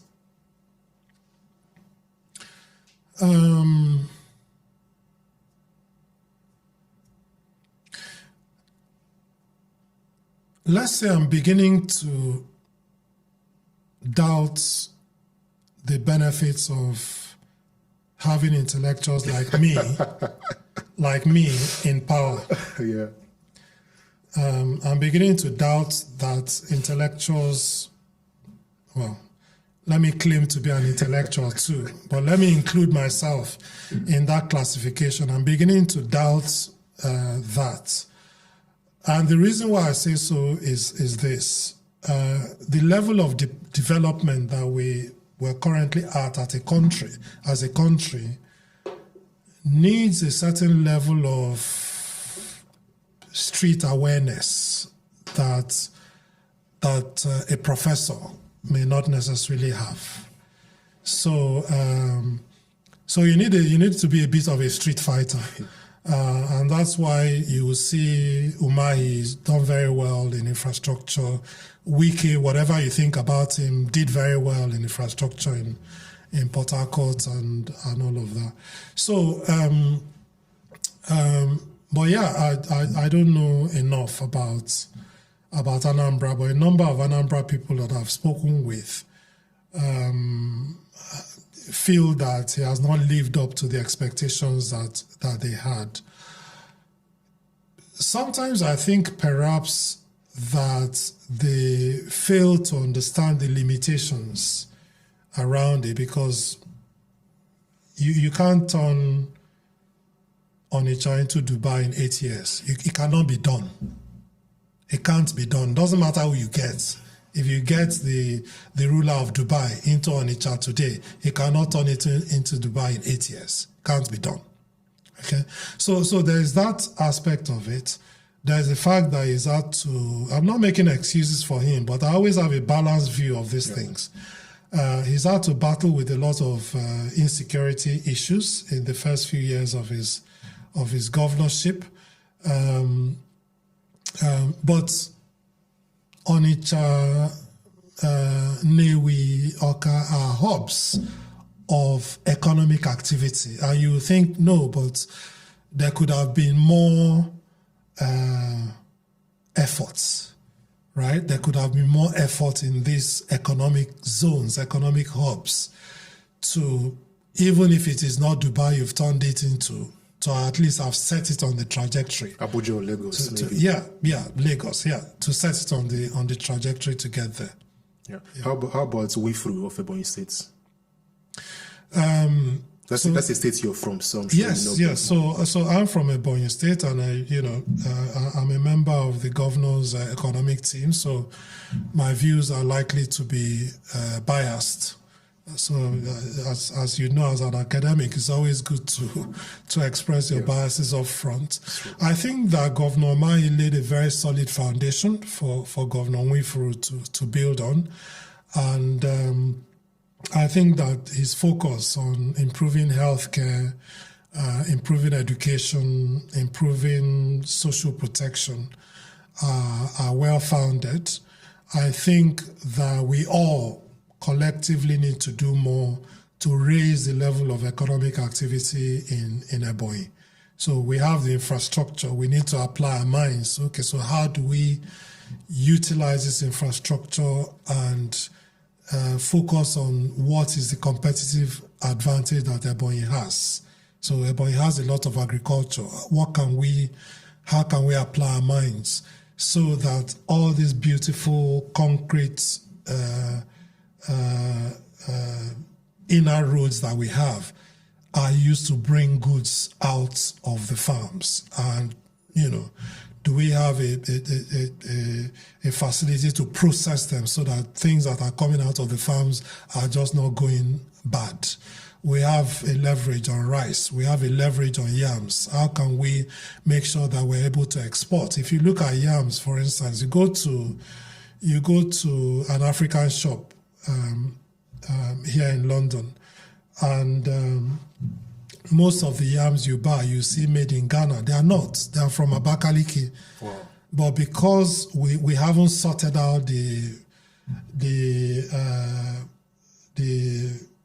export quality issue that makes sure that, okay, everything entering the UK from Nigeria meets certain quality threshold, that means that a farmer in Abakaliki can actually export his yams to the UK, to the US, and everywhere. We need to focus on that. We need to see how we can leverage on the technology that our young people have. So there's a young guy, for instance, Ziko Abiara, who is into alternative energy provision. So of course, my house in the village is going to do all of the solar, and he makes his batteries. And actually, when he first started doing it, they were labeled made in Ebonyi, not made in Nigeria. He labeled them made in Ebonyi. So it's only recently now he started labeling them made in Nigeria. So there is that technology capability that we can focus on. So we collectively need to do more to ensure that this infrastructure that we have translates into better economic opportunity for people. Yes. How about Peter Mbah of Enugu State? Again, I have a bias because Peter is my friend. He's been my friend for 25 years or so. And when I was running a donor project in Enugu, he was the chief of staff to Governor Chimaroke at the time. I served on Peter's transition committee when he became governor. From all accounts, he's doing very well. As you probably know, I know all of these politicians, but I only come when they call me. I never approach them for any reason. So having served on his transition committee, I will serve on any other function that he invites me to serve on. But yeah, he's raised internally generated revenue by some 400% since he's been there. A number of Enugu people are complaining that the taxation is too high and all of that. But apparently he's using it he's building some smart schools, he's focusing on key infrastructure in the states. I believe the state now has an airline which has actually a very good reputation. There was a period, I think last week, where one of the aircraft skidded off the runway, but the airline actually has a really good reputation among people that use it. Some people say that since he changed parties, he's not been as effective as he was before then, but I've heard people say so, but I don't have a view on it myself. Yeah. How about Opposite of Imo State?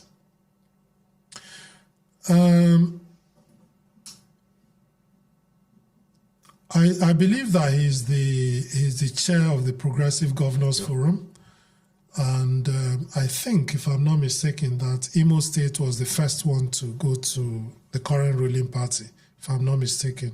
Yeah, that's with Okorocha. Yeah, I think so. Yeah, I think so too. Yeah.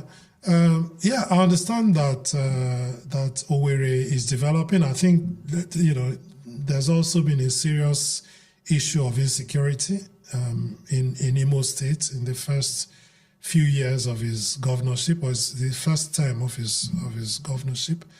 But yeah, I understand that Owerri is growing into a major hub.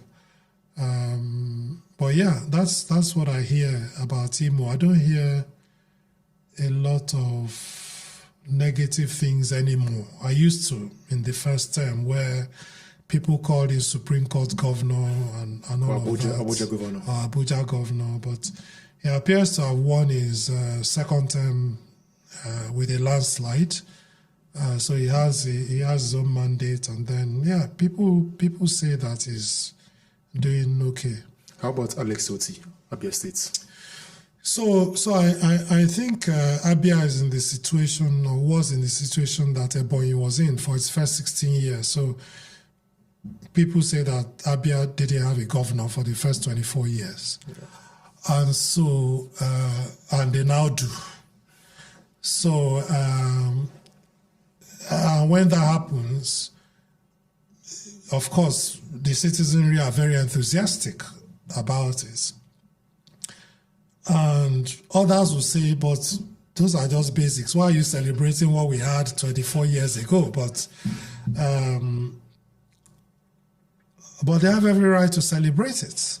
Yeah. They have when you see good governance, you have every right to celebrate it and respect it. Yeah. And so, people can argue about where the focus should be. But like I said, at the level of development we're at, infrastructure is very, very important. It's infrastructure that drives economic development. It's good infrastructure that gives people a sense of dignity that they live in, a developing society. Yeah. So it's absolutely right to have focused on infrastructure, focus on roads that had not been done for a long time, focus on education and making sure that the schools are up to a particular standard. So those basics that, many Nigerians will tell you, all we need is the basics. Just give us the basics and then leave us free to go and innovate and be entrepreneurs. And that seems to be what he's doing so far. There have been some, if you speak to some people, they will say, oh, this one is just cosmetic, or this one is AI, or whatever it is. But I think it's always better to go there and have a feel of the place and speak to the people. Because, everything will not be solved overnight. But I remember that in the 35 years or so that I've done governance reforms, is what I've done all my life. The biggest accolade I ever got was when we're trying to privatize street cleaning in Abuja. This was around 2004, 2005. And I went to Wuse Market with my wife. She went to buy tomatoes, and the lady selling tomatoes, I recognize you. I saw you on TV. You're one of those trying to make Abuja cleaner, aren't you? God will bless you for your efforts. It's not working yet, but thank you for trying. And in 35 years, like I said, that's the biggest compliment I've ever had. So, and this compliment came at the time when it wasn't working. But we know it's not working yet, but thank you for trying. And so when someone tries, like Governor Oti is, you need to commend that and respect it. It won't work perfectly within 3 years, but at least, there's effort being made. And I'm very happy for the people of Abia because, like I said, they haven't been fortunate with the governors they've had. Yeah, no, I do agree, son. And for me, I think out of all the 5 governors in the Southeast, Alex Oti has been exceptional. For me, because I'm from Anambra State and I live in Anambra, I don't really know about that state that well, but for me, I'm just so disappointed in how far Soludo has just governed the state, and we were expecting more. And he's just been so flat-footed and... Well, it's good that you said you were from Anambra because you've experienced better governance compared to the other southeastern states. Of course. So, you've had Ngige, you've had Obi. You've had Peter Obi, Obiano. You've had Obiano, who have all, in their little way, tried in the areas that they could. Yeah. You can't say the same for Abia State. For Abia, you can't. I do agree. I remember the joke that the former governor made about giving, 500 naira to new models. Yeah, I mean, my friend from Channels, Maokpe Ogun, was the person that was interviewing him at the time. And when he talked about that 500 naira, I took a screenshot of Maokpe's face and I sent it to her. And I said, Maokpe, look at your face when this guy was making this statement. So, that's what Abia has had in the last few years. So, yeah. On the Southeast generally, sir, why do you think that despite the immense wealth that the Southeast, let me not say the Southeast as a region, but Southeasterners, so Ndibo, why is it that despite the immense wealth that Ndibo have, we are still lagging behind when compared to Lagos, Abuja, or even Port Harcourt, or maybe Akwa Ibom? We have every Christmas, you see all these videos on Instagram, on Twitter of big men, the big banners of the world, all these guys in their private jets, chief priests and all the rest. But the region where they come from is still lacking. Like, despite this immense wealth, why are we still comparatively performing so low? There are a number of reasons, to my mind. One is that immense wealth is not in the Southeast. That immense wealth is in Lagos, is in Port Harcourt, is in Abuja. It's not in the Southeast. The industries are not in the Southeast. The industries generating this immense wealth are not in the Southeast. They are in Abuja, they are in Lagos, they are in Ogun State, they are outside the Southeast. That's one of the reasons. So all you have is the mansion in the village that people come to every Christmas that has no economic value, none. So I'll tell you in my own case. So my dad and my uncles forced me to to build a house in my village when I was still living in the UK.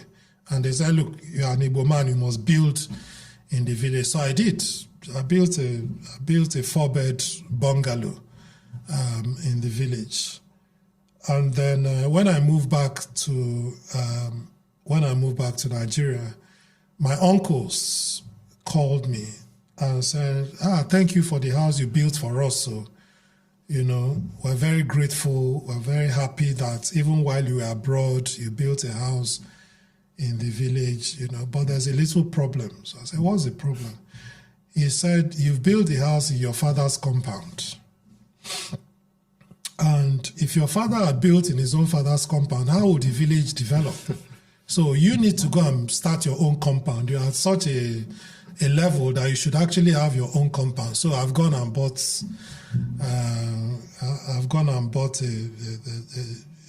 a land of 10 plots, and I'm building this mansion.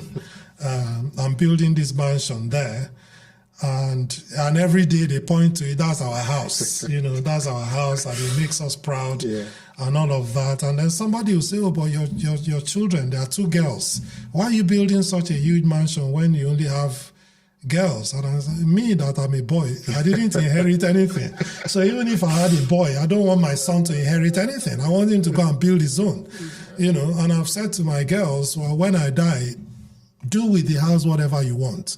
Donate it to the community as a civic center. Turn it into a school. Do whatever it is you want, but it will be there that at least Dr. Joe Abah built this house. And this is compound. And you can point to, a stranger will say, where is the road to his house? They will point. They won't point to my father's house. And for a lot of people my age and my generation, again, because of that Civil War thing, you always think, alarm can blow today and I will need to go back to where I'm from. So I must have a place that's comfortable enough for me to stay. So people don't understand these things. So somebody who is not Igbo can look at it and say, that makes zero economic sense. Why would you build a mansion that you only go and spend 2 weeks, maybe twice a year or 3 times a year? Why would you do that? They don't understand this emotional aspect of it. So anyway, back to your question. A lot of the wealth is not in the Southeast. That's part of the problem. And one of the reasons why a lot of the wealth is not in the Southeast, again, is because the 5 Southeast governors do not cooperate. We have a Southeast Governors Forum, but there's a lot of distrust. It's not like, and because of our Republican nature, there isn't an Ashiwaju of Igbo land that can bring everybody together. There isn't.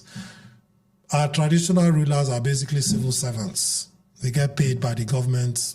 The government gives them their traditional staff of office.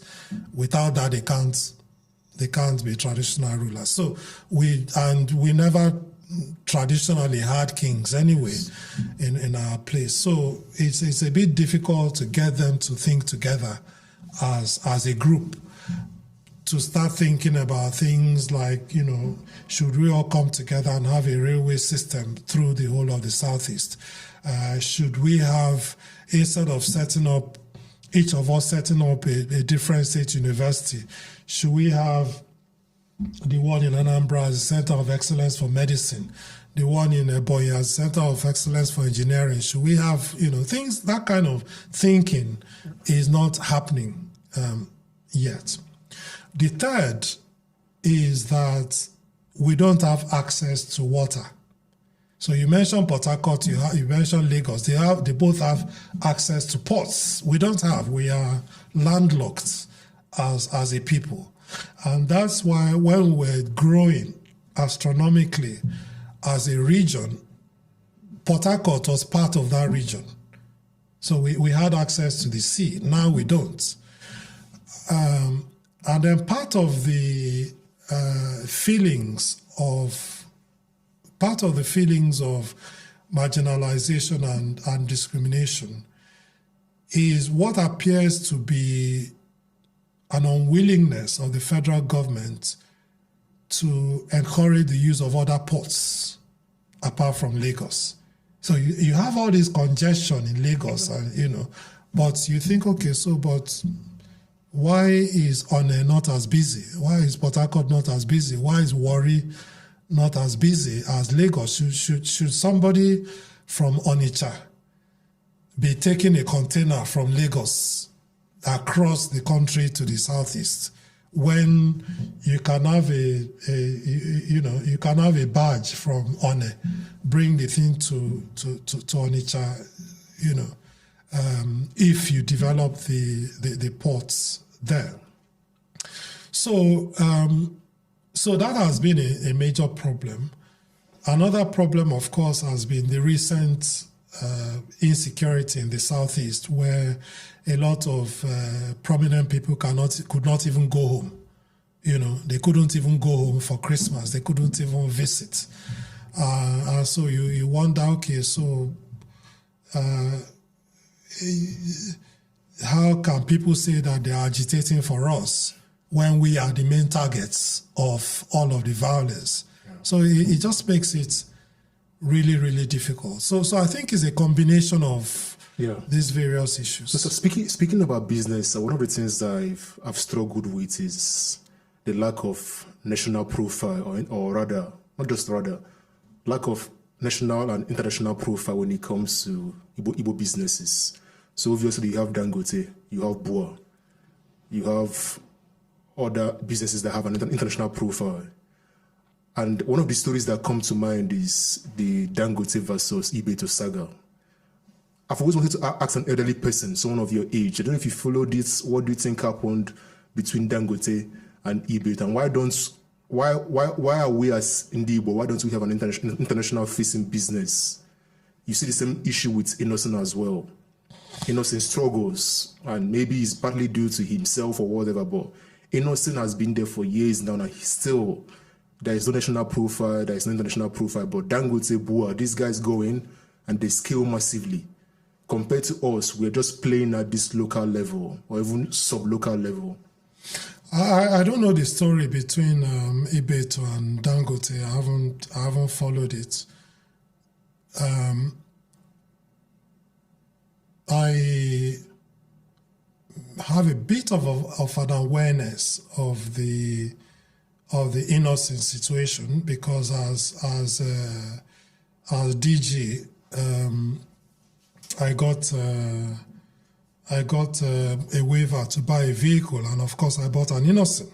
Okay. And I used the Innocent for the 4 years I was there. It's still in service, actually, and I promoted it a lot when I was DG. So the fact that I bought an Innocent and all of that, and you cannot scale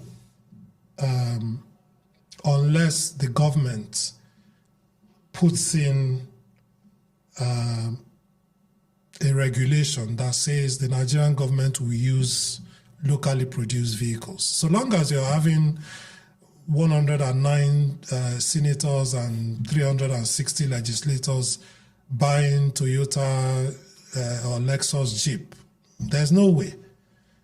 So because the government is the largest procurer of goods in any society. That's true. Right? So if government, if the president were to lead by example and say to Innocent, look, make me a limousine, bulletproof, they will do it.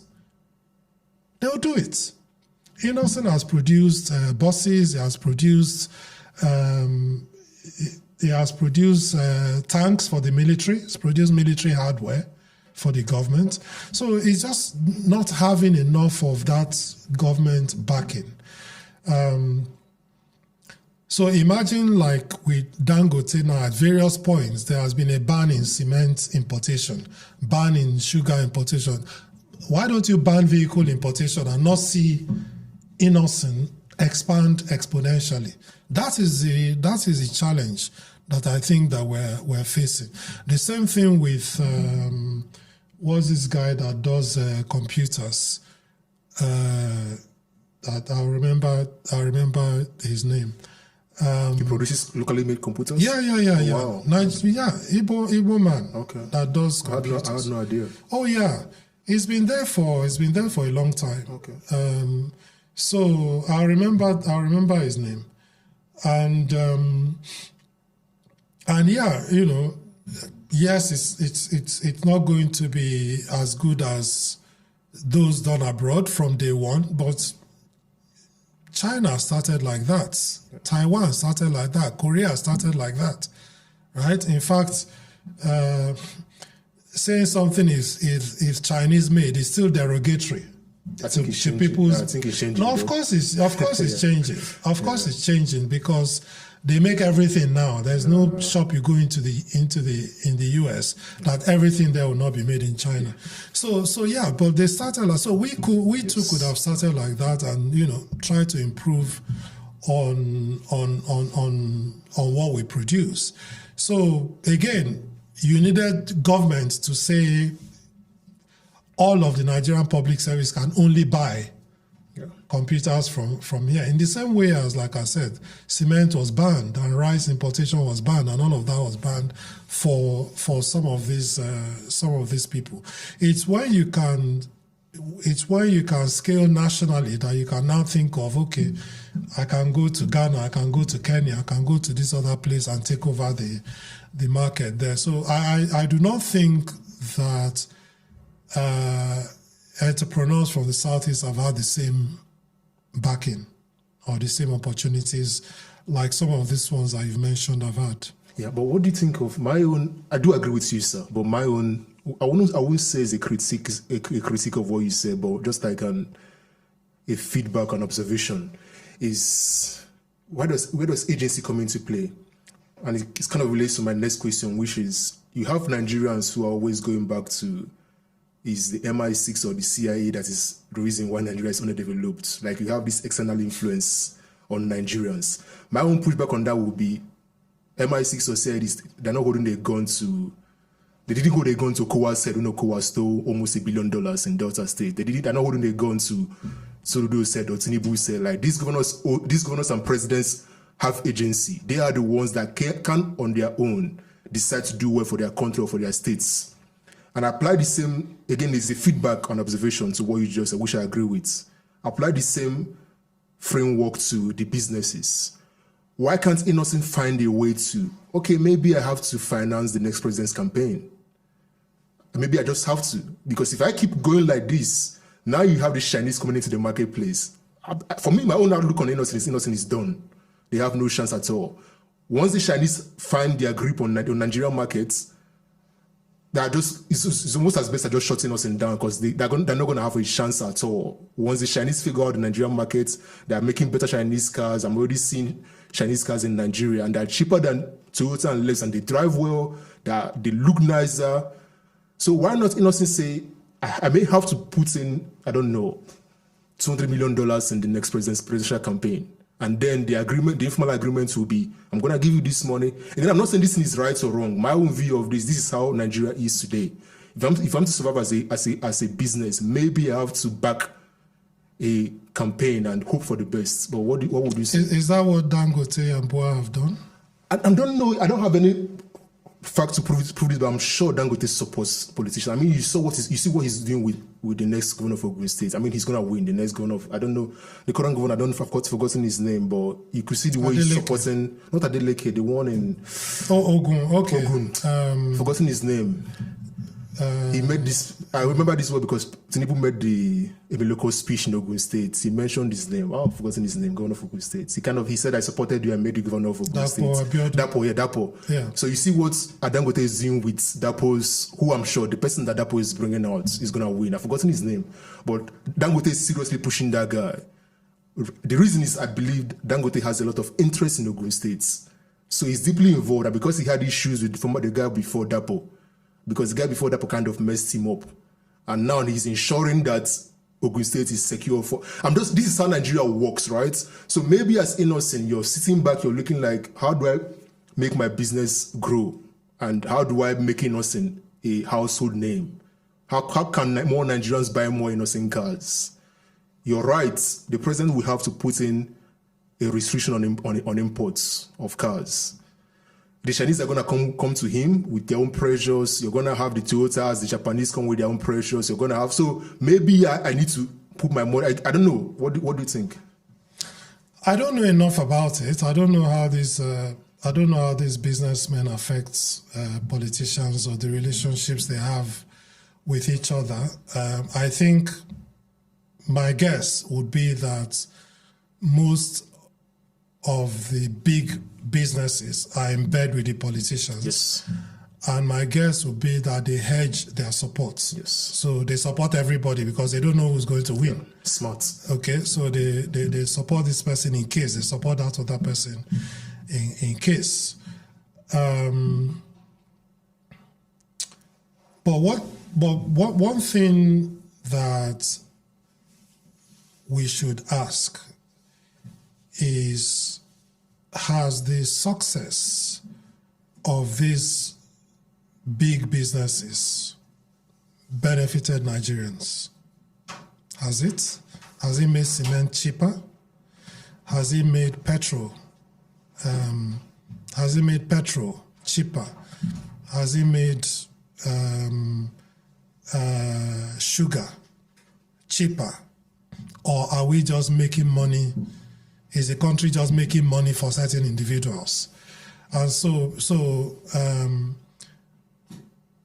that's what I would look at. I like what you said about, is it possible to actually do something of, even if it's not better quality, something of comparable quality at a cheaper price? Is that possible to do? The nature of Innocent's business is that he imports from China. He imports completely knocked down parts and assembles them. Unless the tariffs on that are made favorable, it's impossible for him to make it cheaper, right? And of course, the Chinese, they're not there for charity. They're going to dump in every society and take over the markets. So yes, I'm not making an excuse for Innocent. I'm just saying this is the constraints that this guy is dealing with. Even his brothers, the state governors, are not buying his vehicles as much as they should, because even if it is all the five Southeast governors coming together to say we will only buy Innocent, that will make a huge difference to his business. If the government is able to facilitate exports to Cameroon, Republic of Benin, places like that, we have lithium in Nigeria in abundance. We can make the electric vehicles because we have the raw material.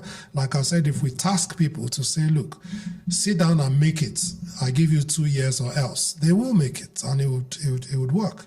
So yes, it's difficult. But I think the nature of the business that Innocent is in, it's really difficult to navigate. The others that you've mentioned are in the entertainment industry. They will go to places that have large populations. So they will go to Lagos, they will go to Port Harcourt, because that's where people will pay for entertainment. So last set of questions here. What books would you recommend the viewer, the audience, to be reading? Like what books you read? What kind of books should the viewer read to get to the level of knowledge and insight you have? So first of all, I read everything. I really recommend the Bible and the Quran. I think there's a lot of wisdom in those two books. I really recommend them. I think people should. My recommendation is always to read a minimum of 30 minutes every day of non-fiction. 30 minutes every day. Doesn't matter what it is. If nothing else, it will teach you how to write better and how to speak better. So just 30 minutes every day of non-fiction. Try and read about something about where the world is going. So educate yourself on artificial intelligence. Try and read about where the world is coming from. So, and how countries develop. So read books on on how development happens and be aware, and how institutions change, and be aware that everybody who is writing from a particular point of bias, right? So read Why Nations Fail, but also look for Why Nations Succeed. Incredible book. Yeah, look for Why Nations Succeed as well.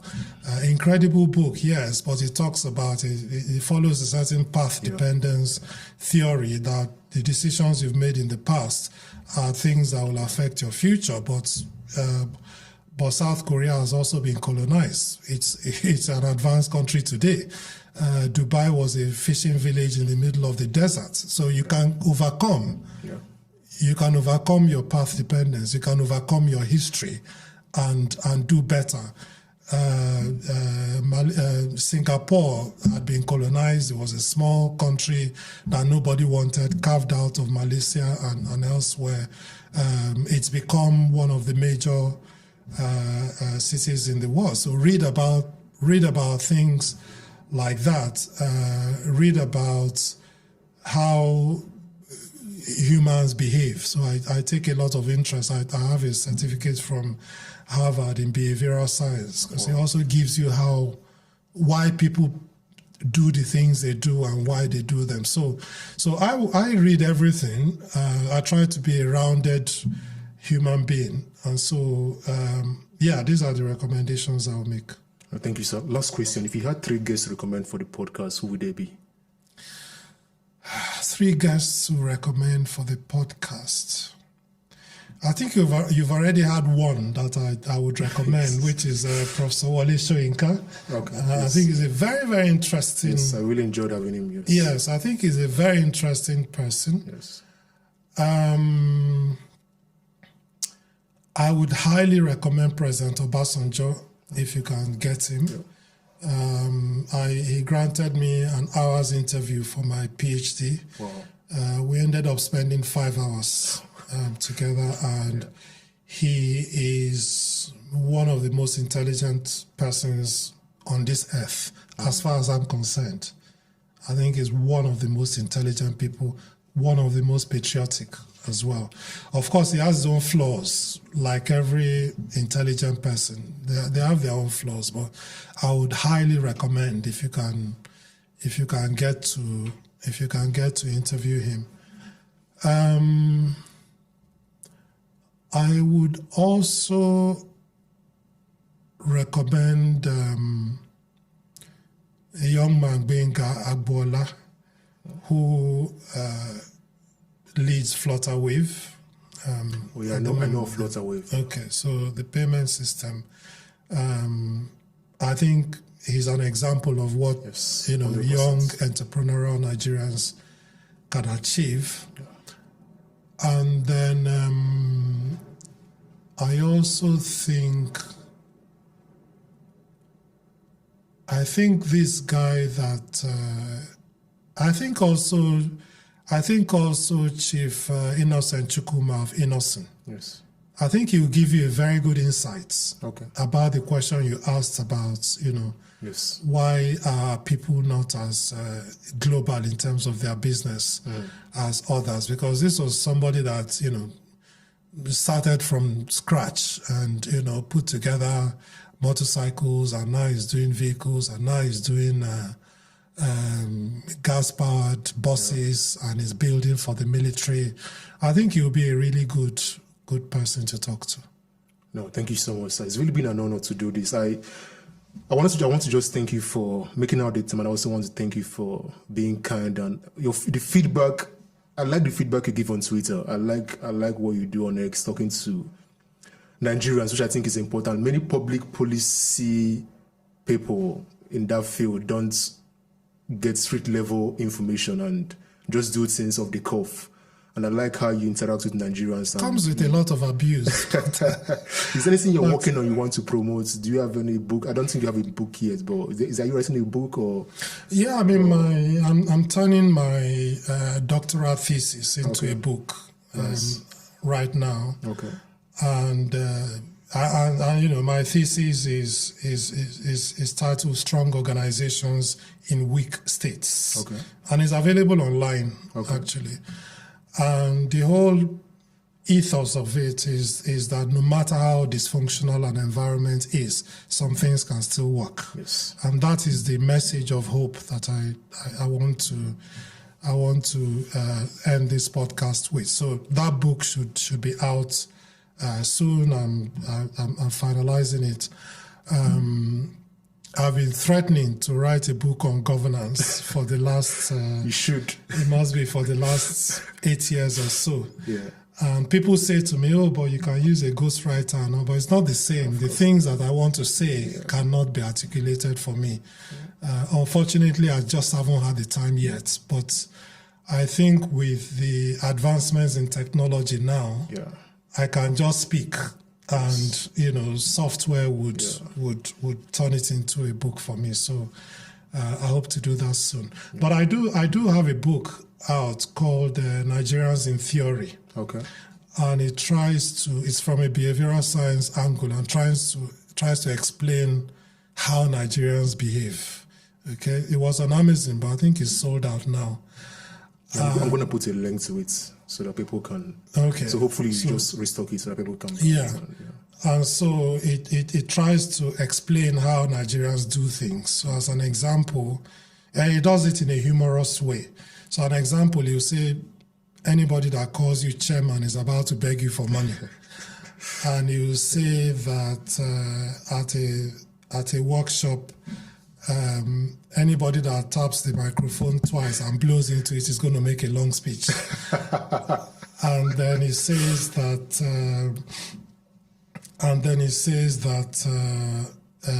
at an event, when somebody finishes speaking, it doesn't matter how loudly you clap, the MC will say, "Give him another round of applause." So it's those kinds of things. So there are about 300 quirks of how we do things that I compiled together and analyzed. So that's beautiful. Yeah, thank you. No, thank you so much, sir. It's really been an honor. I really enjoyed having this conversation with you, and thank you for making out the time, and thank you for the wisdom that you've given us. But I think it's 2 hours plus. Thanks very much. Thank you so much. It's been a real pleasure. Thank you so much. Thanks for inviting me. Thank you. Yeah, thank you. Thank you. No, thank you so much, sir.